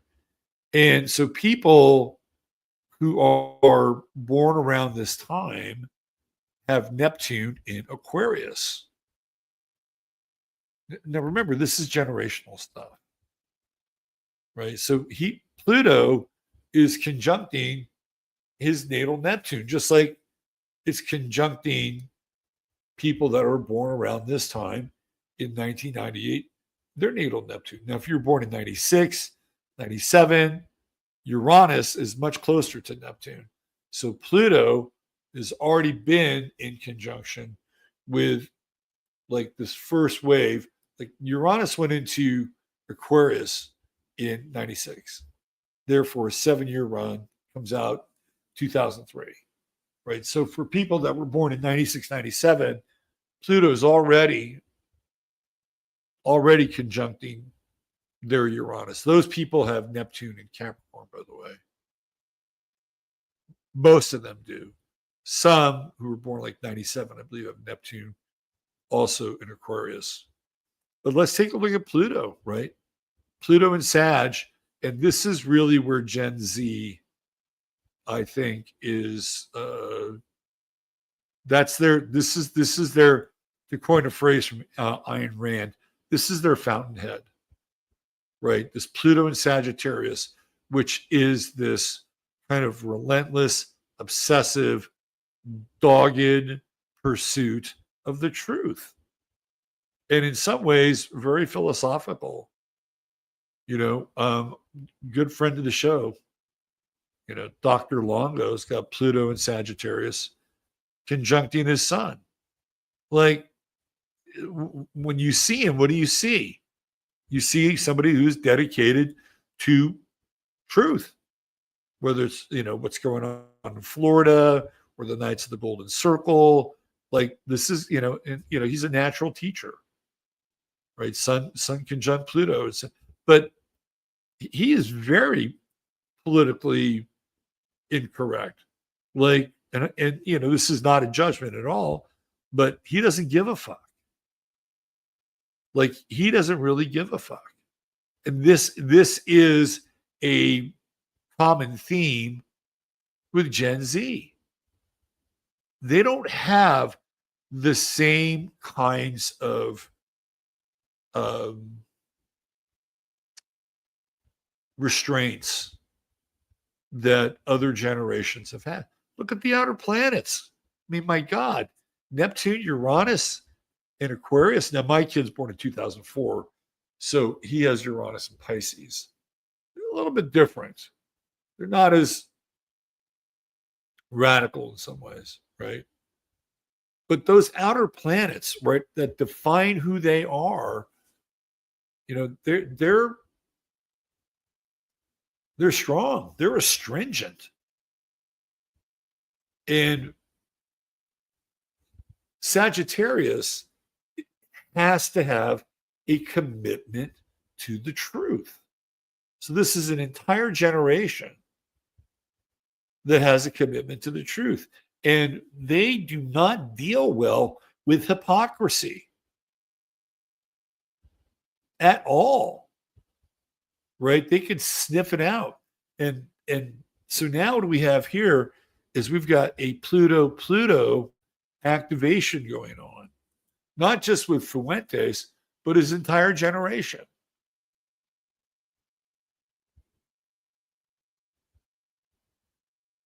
right? Pluto sextile, activation. Pluto and Neptune, activation. Next year, Pluto will get within, 4 degrees of Uranus, activation. So this is Gen Z's kind of coming to the party moment, right? Some of them, Fuentes, getting ready to go through won't have a Saturn return quite yet. That'll happen in 3 years. If he makes it. Big if. This is a dangerous generation. And he, in a lot of ways, typifies sort of this fearlessness. Like they don't care if you think that they're anti-Semitic or racist or misogynist. I'm not saying all Gens. Clearly, some Gen Zs, like my centrist son, and I say that, lovingly, but a lot of them don't. They don't care if you think they're misogynist or racist or anti-Semitic. They don't care. And you go through the comments. Like if you read the comments, if you go to Tucker's page, where the internet, and I know that they manicure them. They'll say, have Nick Fuentes on, have Nick Fuentes on. And then the comments beneath them are even more telling. And you're hearing the voice of Gen Z coming through Nick Fuentes, not in that interview, but through the comments. And they're like, listen, your time is over. Your time is over. You guys screwed the pooch, and we don't care. And part of this is driven in some ways by the fact that they don't have potentially the same kinds of quote unquote financial opportunities that other generations. And there's some truth to that. Right. So some of them are like, screw it. Like, what do we have to lose? And what have you done for us? And having that Pluto in Sagittarius, that's a whole different kettle of fish, right, than other Plutos. Like they will get to the truth no matter what it takes. Now, Uranus, like the Uranus Pisces kids, they're in a square with Pluto, right? So they don't have the same kind of like full-on access, right? They're dealing with something else. But this first wave, basically 96 to 2003, they're getting activated. And Fuentes is the voice for now, right? So let's just take a quick look at the chart. Let's see what we have going on here. He's got Saturn and Taurus. What's interesting about that is that both Candace Owens and Tucker Carlson are Tauruses. That's interesting. Clearly, Nick is rebellious. Saturn-Uranus square. He's rebellious. Saturn-Neptune square. He doesn't trust authority figures at all. There's a difference between being rebellious and not trusting authority figures, right? That's the Neptune square to Saturn. Sort of drains it on out. He's got a Mars-Saturn square, so, he doesn't mind getting into a tussle. He's got Venus-Saturn square. And I think with the Venus-Saturn square, he's probably got some loyalty to some people and would have more loyalty if other people were loyal to him, right? That's what happens, Venus. but you can just see where he goes into this thing with Owens, thinking that maybe they can find some common ground and take advantage of that Venus Saturn square and build a bridge on a longer standing. Doesn't happen. Doesn't work. She's got no interest in it. All she wants to do is tear him down and distance herself, right? And this is the weird part. Like they don't want him to be a part of their conversation. They want to be able to dominate the conversation on their terms. Like when Tucker talks about Israel, he'll say, it's almost comical. I love it. Love it. Beautiful place. Been there many times. Love the people. Like he goes out of his way to trip on his dick as many times as he can to talk about what a great place Israel is. And then he'll come in with the, but why do they get all this money? And why do we have to, why don't they have to register as a foreign lobby? Like, but before he goes there, he'll just go out of his way to compliment the country and the people. Okay, that's fine. Nick Fuentes, on the other hand, would never do that, right? Like he wouldn't go out of his way to say, "Oh yeah, I love Israel and I love the people there. Great." He would not do that. He would say, "I fucking can't stand this country. They've made our lives a living fucking hell." Right? That is the difference between Nick Fuentes and Tucker Carlson in a nutshell. Like Tucker, and what's really weird about the whole thing, and I've seen him do this, he did it like way over the top with Marjorie Taylor Greene. They would both do it. And it's almost like if they say it enough, they'll get enough people to believe that they're not hateful. And if they believe that they're not hateful, then they're anti-Zionist or anti-neocon rhetoric is going to be better received. And that may be true, right? Certain people who are, kind of normies around this thing are like, oh yeah, okay, he doesn't seem very hateful or he doesn't seem very spiteful. But you sit down and you get thrown into the Fuentes world and you haven't heard him before. You're like, who the fuck is this guy?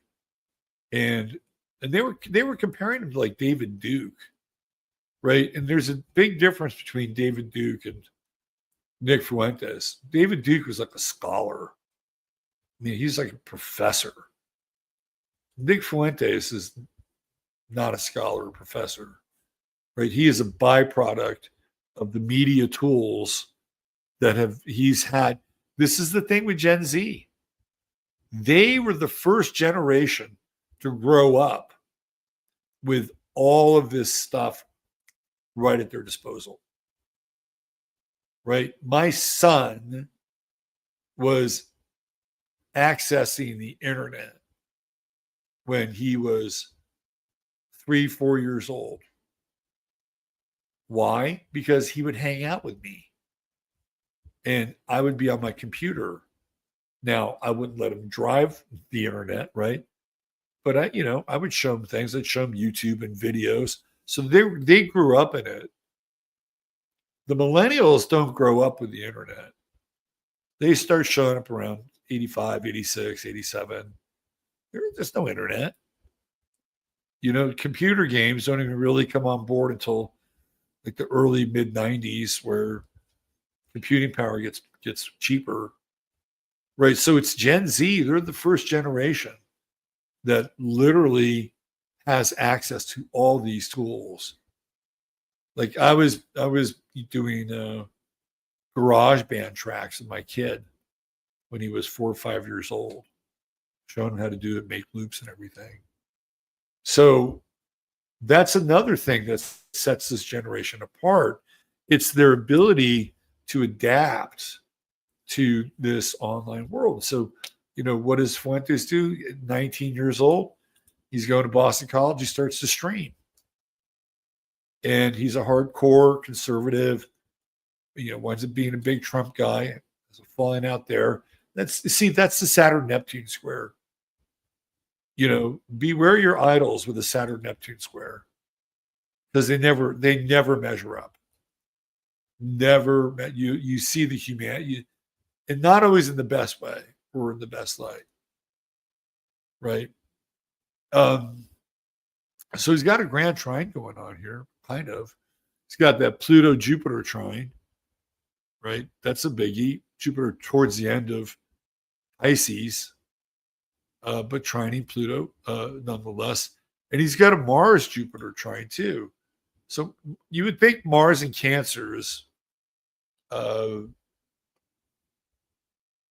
not the best placement for Mars, and it's not. But what did I say about the 28th degree? If you guys watched the show a couple of weeks ago, I said the 28th degree is the most volatile degree of the zodiac. And that's where his Mars is.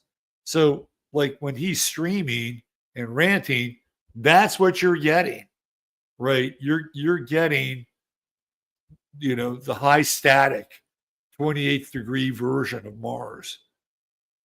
What's it doing? It's trining Pluto. So you're going to get a lot of it, right? That's just the nature of it. And then he's got that Venus trine to Pluto. That's interesting. It's very interesting. Somebody somewhere is loyal to this dude. I don't know if he's got a backer or not. I don't know. Maybe. Now, I want to talk a little bit about his Jupiter Pallas conjunction, which is very psychic and very prescient. And one of the things that Fuentes has, kind of had a bit of stock and trade in is being a bit ahead of the curve and kind of having these predictable models.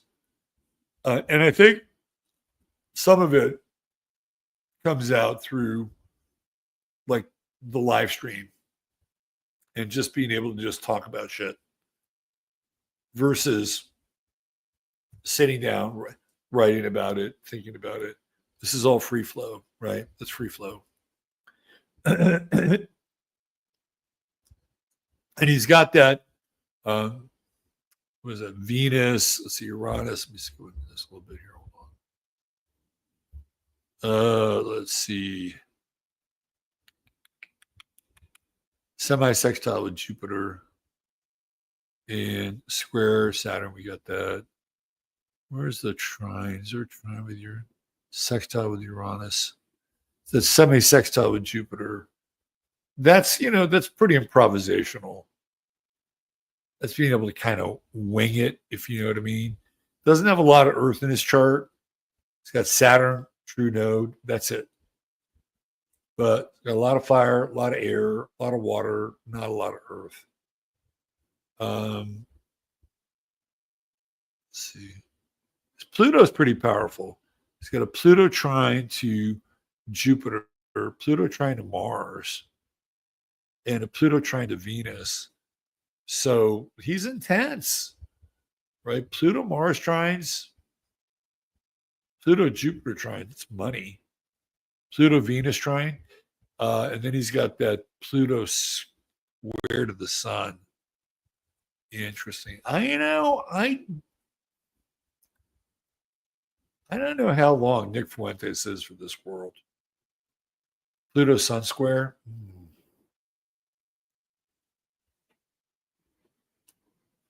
Yeah.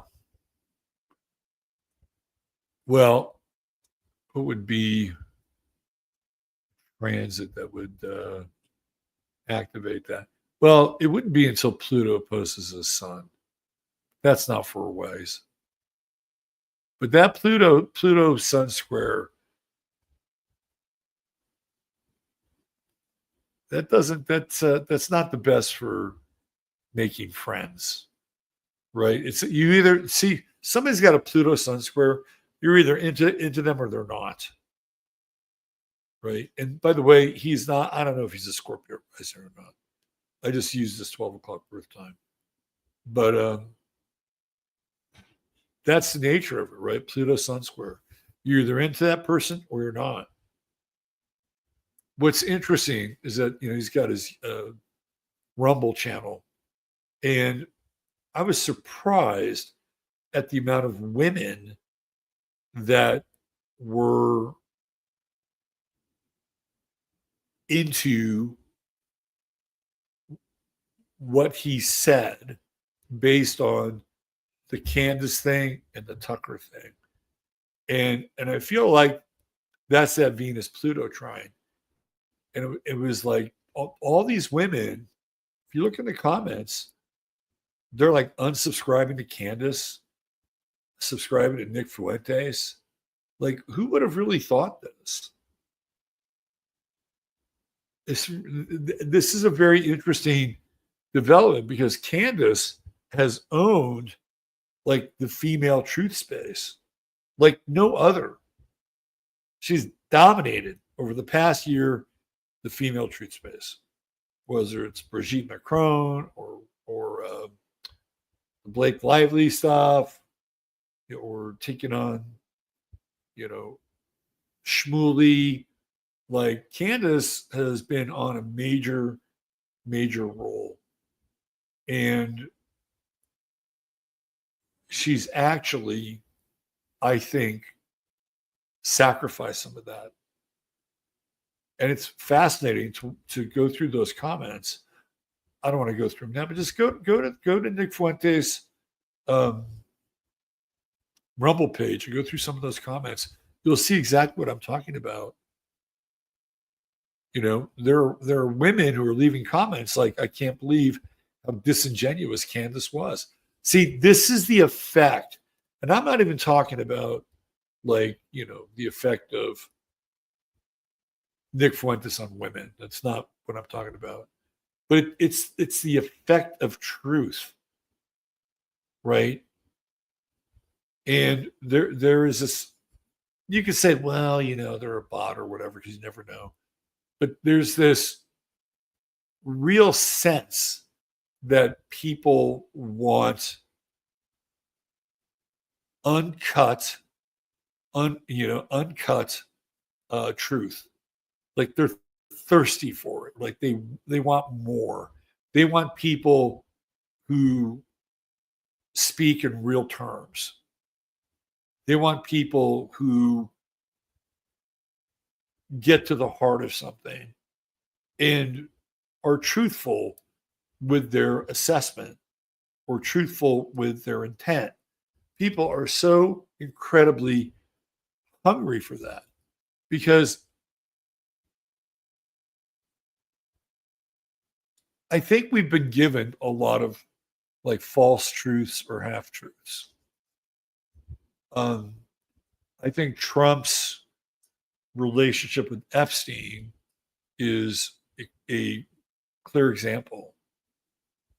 Like when you look at his campaign promises with the whole Epstein thing, he never really fully commits to Epstein, right? He also doesn't push it out of the way either. Like he has a somewhat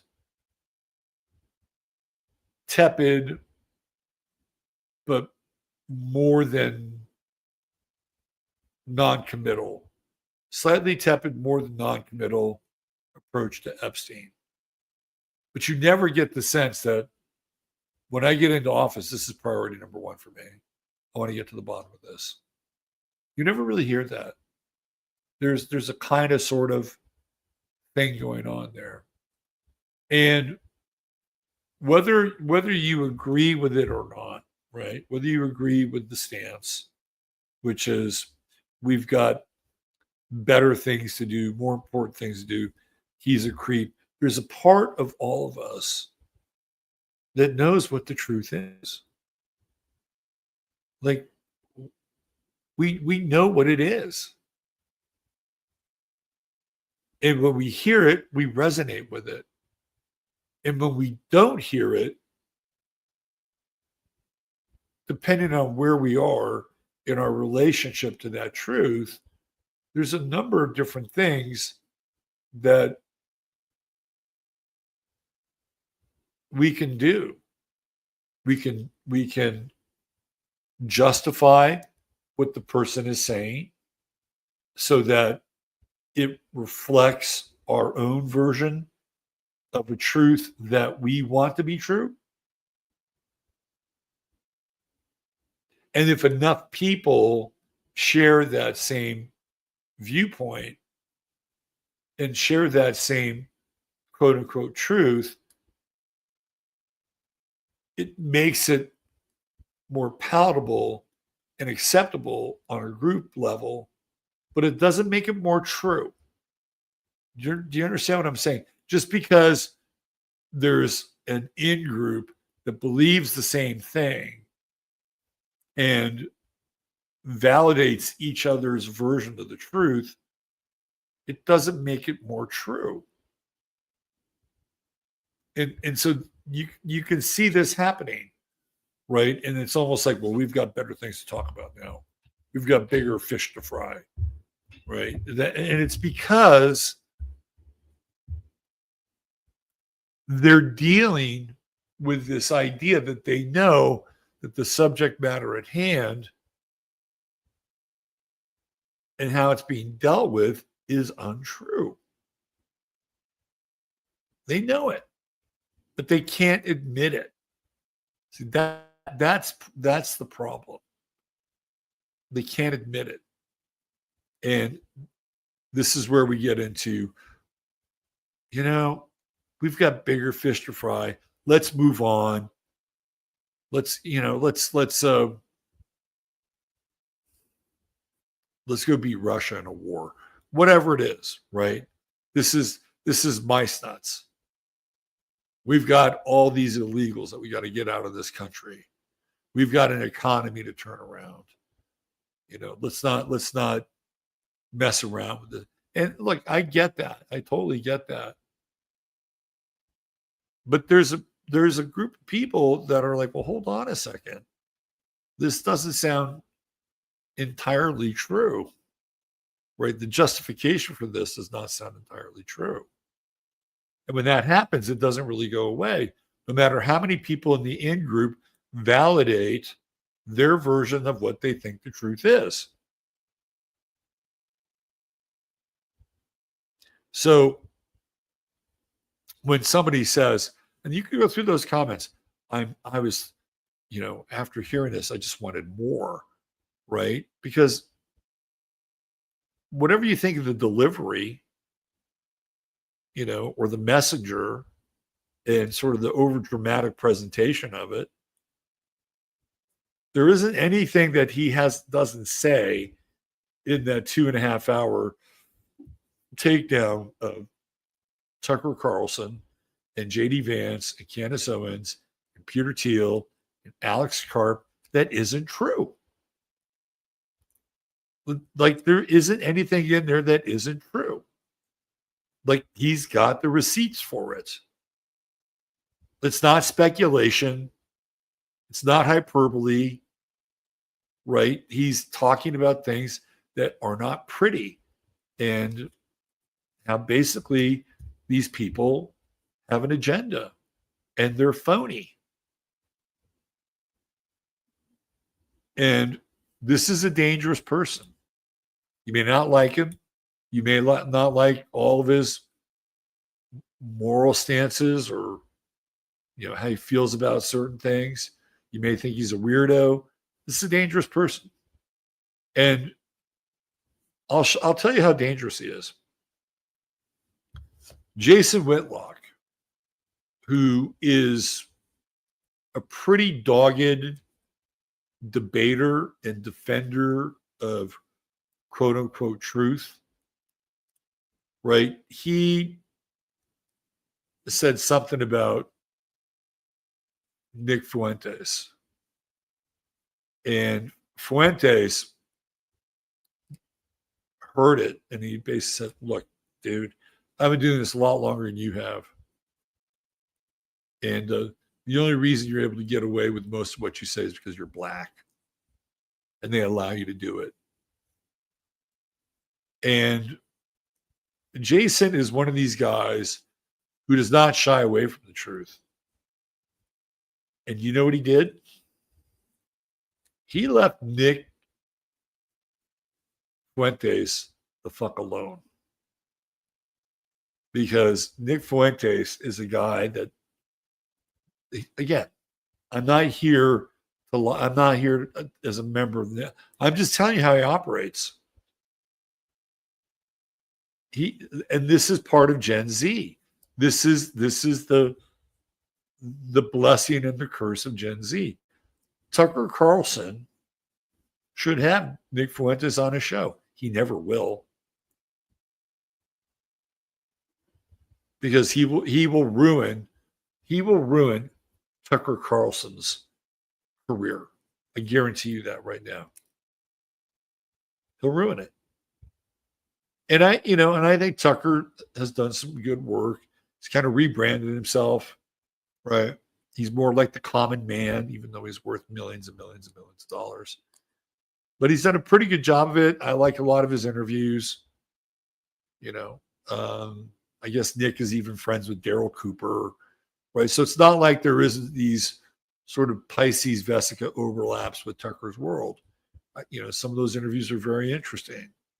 And I wouldn't stop listening to Tucker Carlson because Nick kind of outed him as a bit of a phony because I think he brings more value to the table with some of these interviews.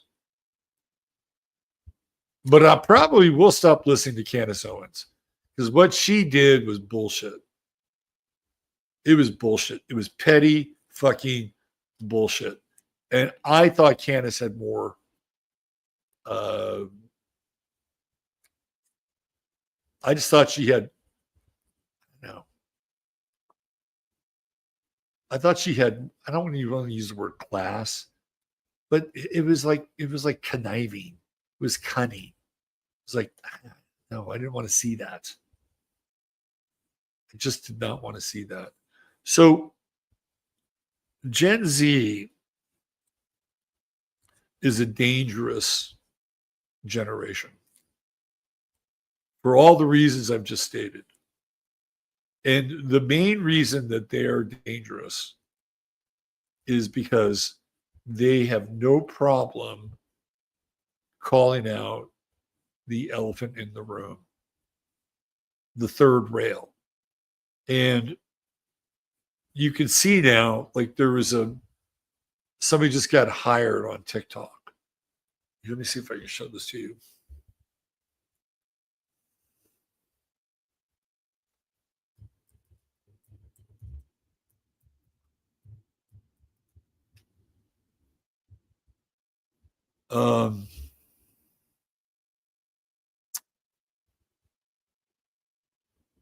Let's see.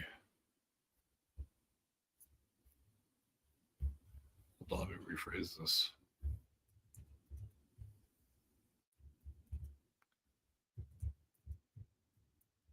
Let me do this. So there's this woman who has just been hired by TikTok. Hold on.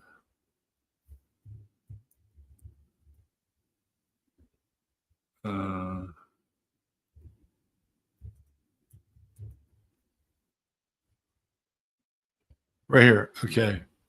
So this is from the Economic Times.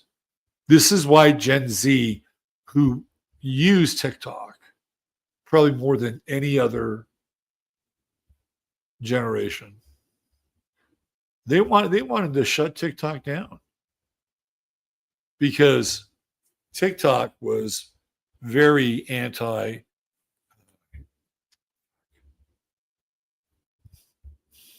hate this shit. Hold on. I don't need to go here. Hold on. TikTok was very been very anti videos. Here we go, Jerusalem Post. Where people have been putting up footage from Gaza. They've been talking about the JQ, right? So here we go. TikTok's new hate speech manager is former IDF soldier and proud Zionist. Erica Mendel's new position involves developing and driving the company's positions on hate speech, according to her job description. You see where this is going? A proud American Jewish former IDF soldier. As this is not about just hate speech in general, right? This is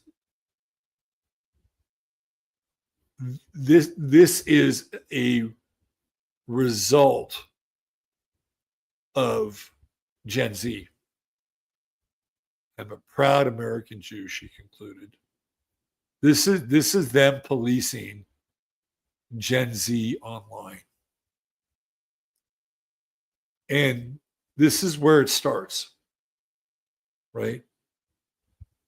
Because again, this is a generation that is not burdened by political correctness. That with Pluto and Sagittarius, they get to the bottom of the truth. This is just the start. If I were the quote unquote powers that be, I would figure out a way to delete as many Gen Zs as possible.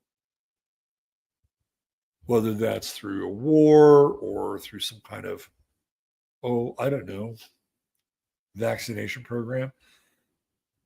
I would try to get rid of as many of them as possible because they're problematic. They are problematic. They are just cut from a different cloth. And some of them are goofy, I know, and but when you get down to it, right? Nick Fuentes has a lot of pull. He represents a lot of young men who are disaffected, and also they're wearing the sunglasses. Like they're wearing the fucking sunglasses from They Live. And that's why I wanted to get into his chart. Not so much his chart in general as Nick Fuentes, although there's some interesting things there. It's those outer planets, right? Pluto and Sag, Neptune in Aquarius getting activated by Pluto, Uranus in Aquarius, which will get activated by Pluto, right? Pluto sextile. This is a generation that's coming online now. And they're coming online and they're fearless in their pursuit of the truth. And right now, they're in a war. It's not the boomers, right? The boomers are not in a war at this level because they have too much to lose, right? They have their pensions or 401ks or whatever, right? It's like, I don't know. I don't want to lose that. The millennials are interesting, but Candace is a millennial. Maybe there's some crossover between some millennials and Gen Z, but they don't like each other. That's not a generation that vibes at all. Like Gen Z just thinks millennials are, they're nothing but complainers and whiners. So they don't really cross over in that way. I'm just telling you what I've learned. I'm not making a value-based judgment. Okay. That's not to say that there aren't some millennials who are very much opposed to what's going on in Gaza. We'll talk about it, and we'll risk quite a bit, like maybe Jackson Hinkle's in a millennial. I don't know, but this is what I'm talking about, right? They go out, they hire this woman to figure out how they're going to keep people from talking shit about Israel, and not just about Israel, but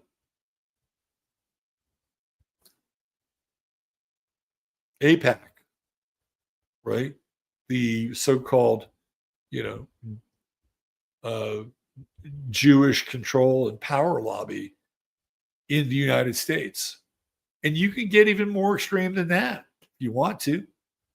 These are just some top level pieces. But it's Gen Z that's driving this. And that's why they've hired this woman to come in, police TikTok. Because that's the medium, right? That is the medium of the generation. So they're going to start to cut off the media. They're going to cut off the social media platforms. I guarantee you, right? They do not want free speech. They do not want free speech going live. It's the worst nightmare. Worst nightmare. Now, are they going to be, and it's not just the quote unquote Zionists or the Jews, right? There are people who support that entire sort of band of power. Like, do you really think that Mike Johnson wants to hear from Nick Fuentes? Fuck no. No. Do you think that Lindsey Graham wants to hear from Nick Fuentes or anybody related in that regard? No, not at all. So it's not just one group, but it's a group that supports the group that supports the group, right? Are they going to be successful? Are they going to make everybody have their digital ID so that you can access the internet? Are we going to be thrown into a social credit score system where if we say bad things about certain people or certain groups, that all of a sudden our social credit score is deflated and we don't get certain privileges? If I were a social engineer, I'd sure go down that path. So you incentivize people to play nice inside the program. You de-incentivize them to not play nice, right? It's going to be very interesting. With this Pluto and Aquarius, I have a hard time seeing that this thing is going to be successful. Because the more that people, like me just showing you this, right? I'm showing you. Here, I'll come back just to show you again. I'll show you one more time.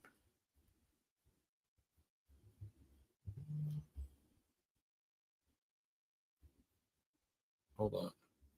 I'll show you one more time. Just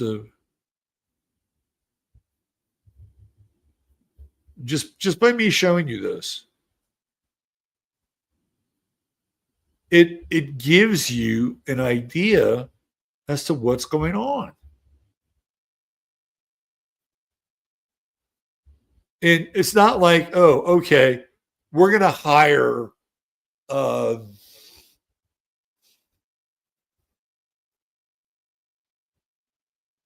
we're going to hire, I don't know, Theodore George. We're going to hire, TikTok's new hate speech manager, Theodore George, worked at Google to combat their hate speech, right? No, they hire somebody who's a Zionist and a former IDF soldier. I mean, please, Can you get more transparent than that? We know why this person is there. Like, they have been tasked with a very specific role.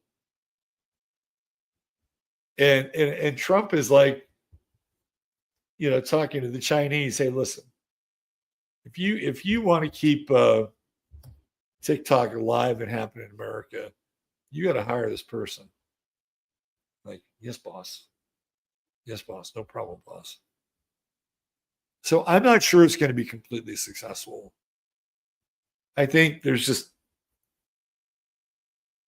if I was TikTok, this is kind of bold, right? If I was TikTok, I would hire somebody who would have the same position on the situation, but may not have such hardcore credentials like former IDF soldier and proud Zionist. You know what I mean?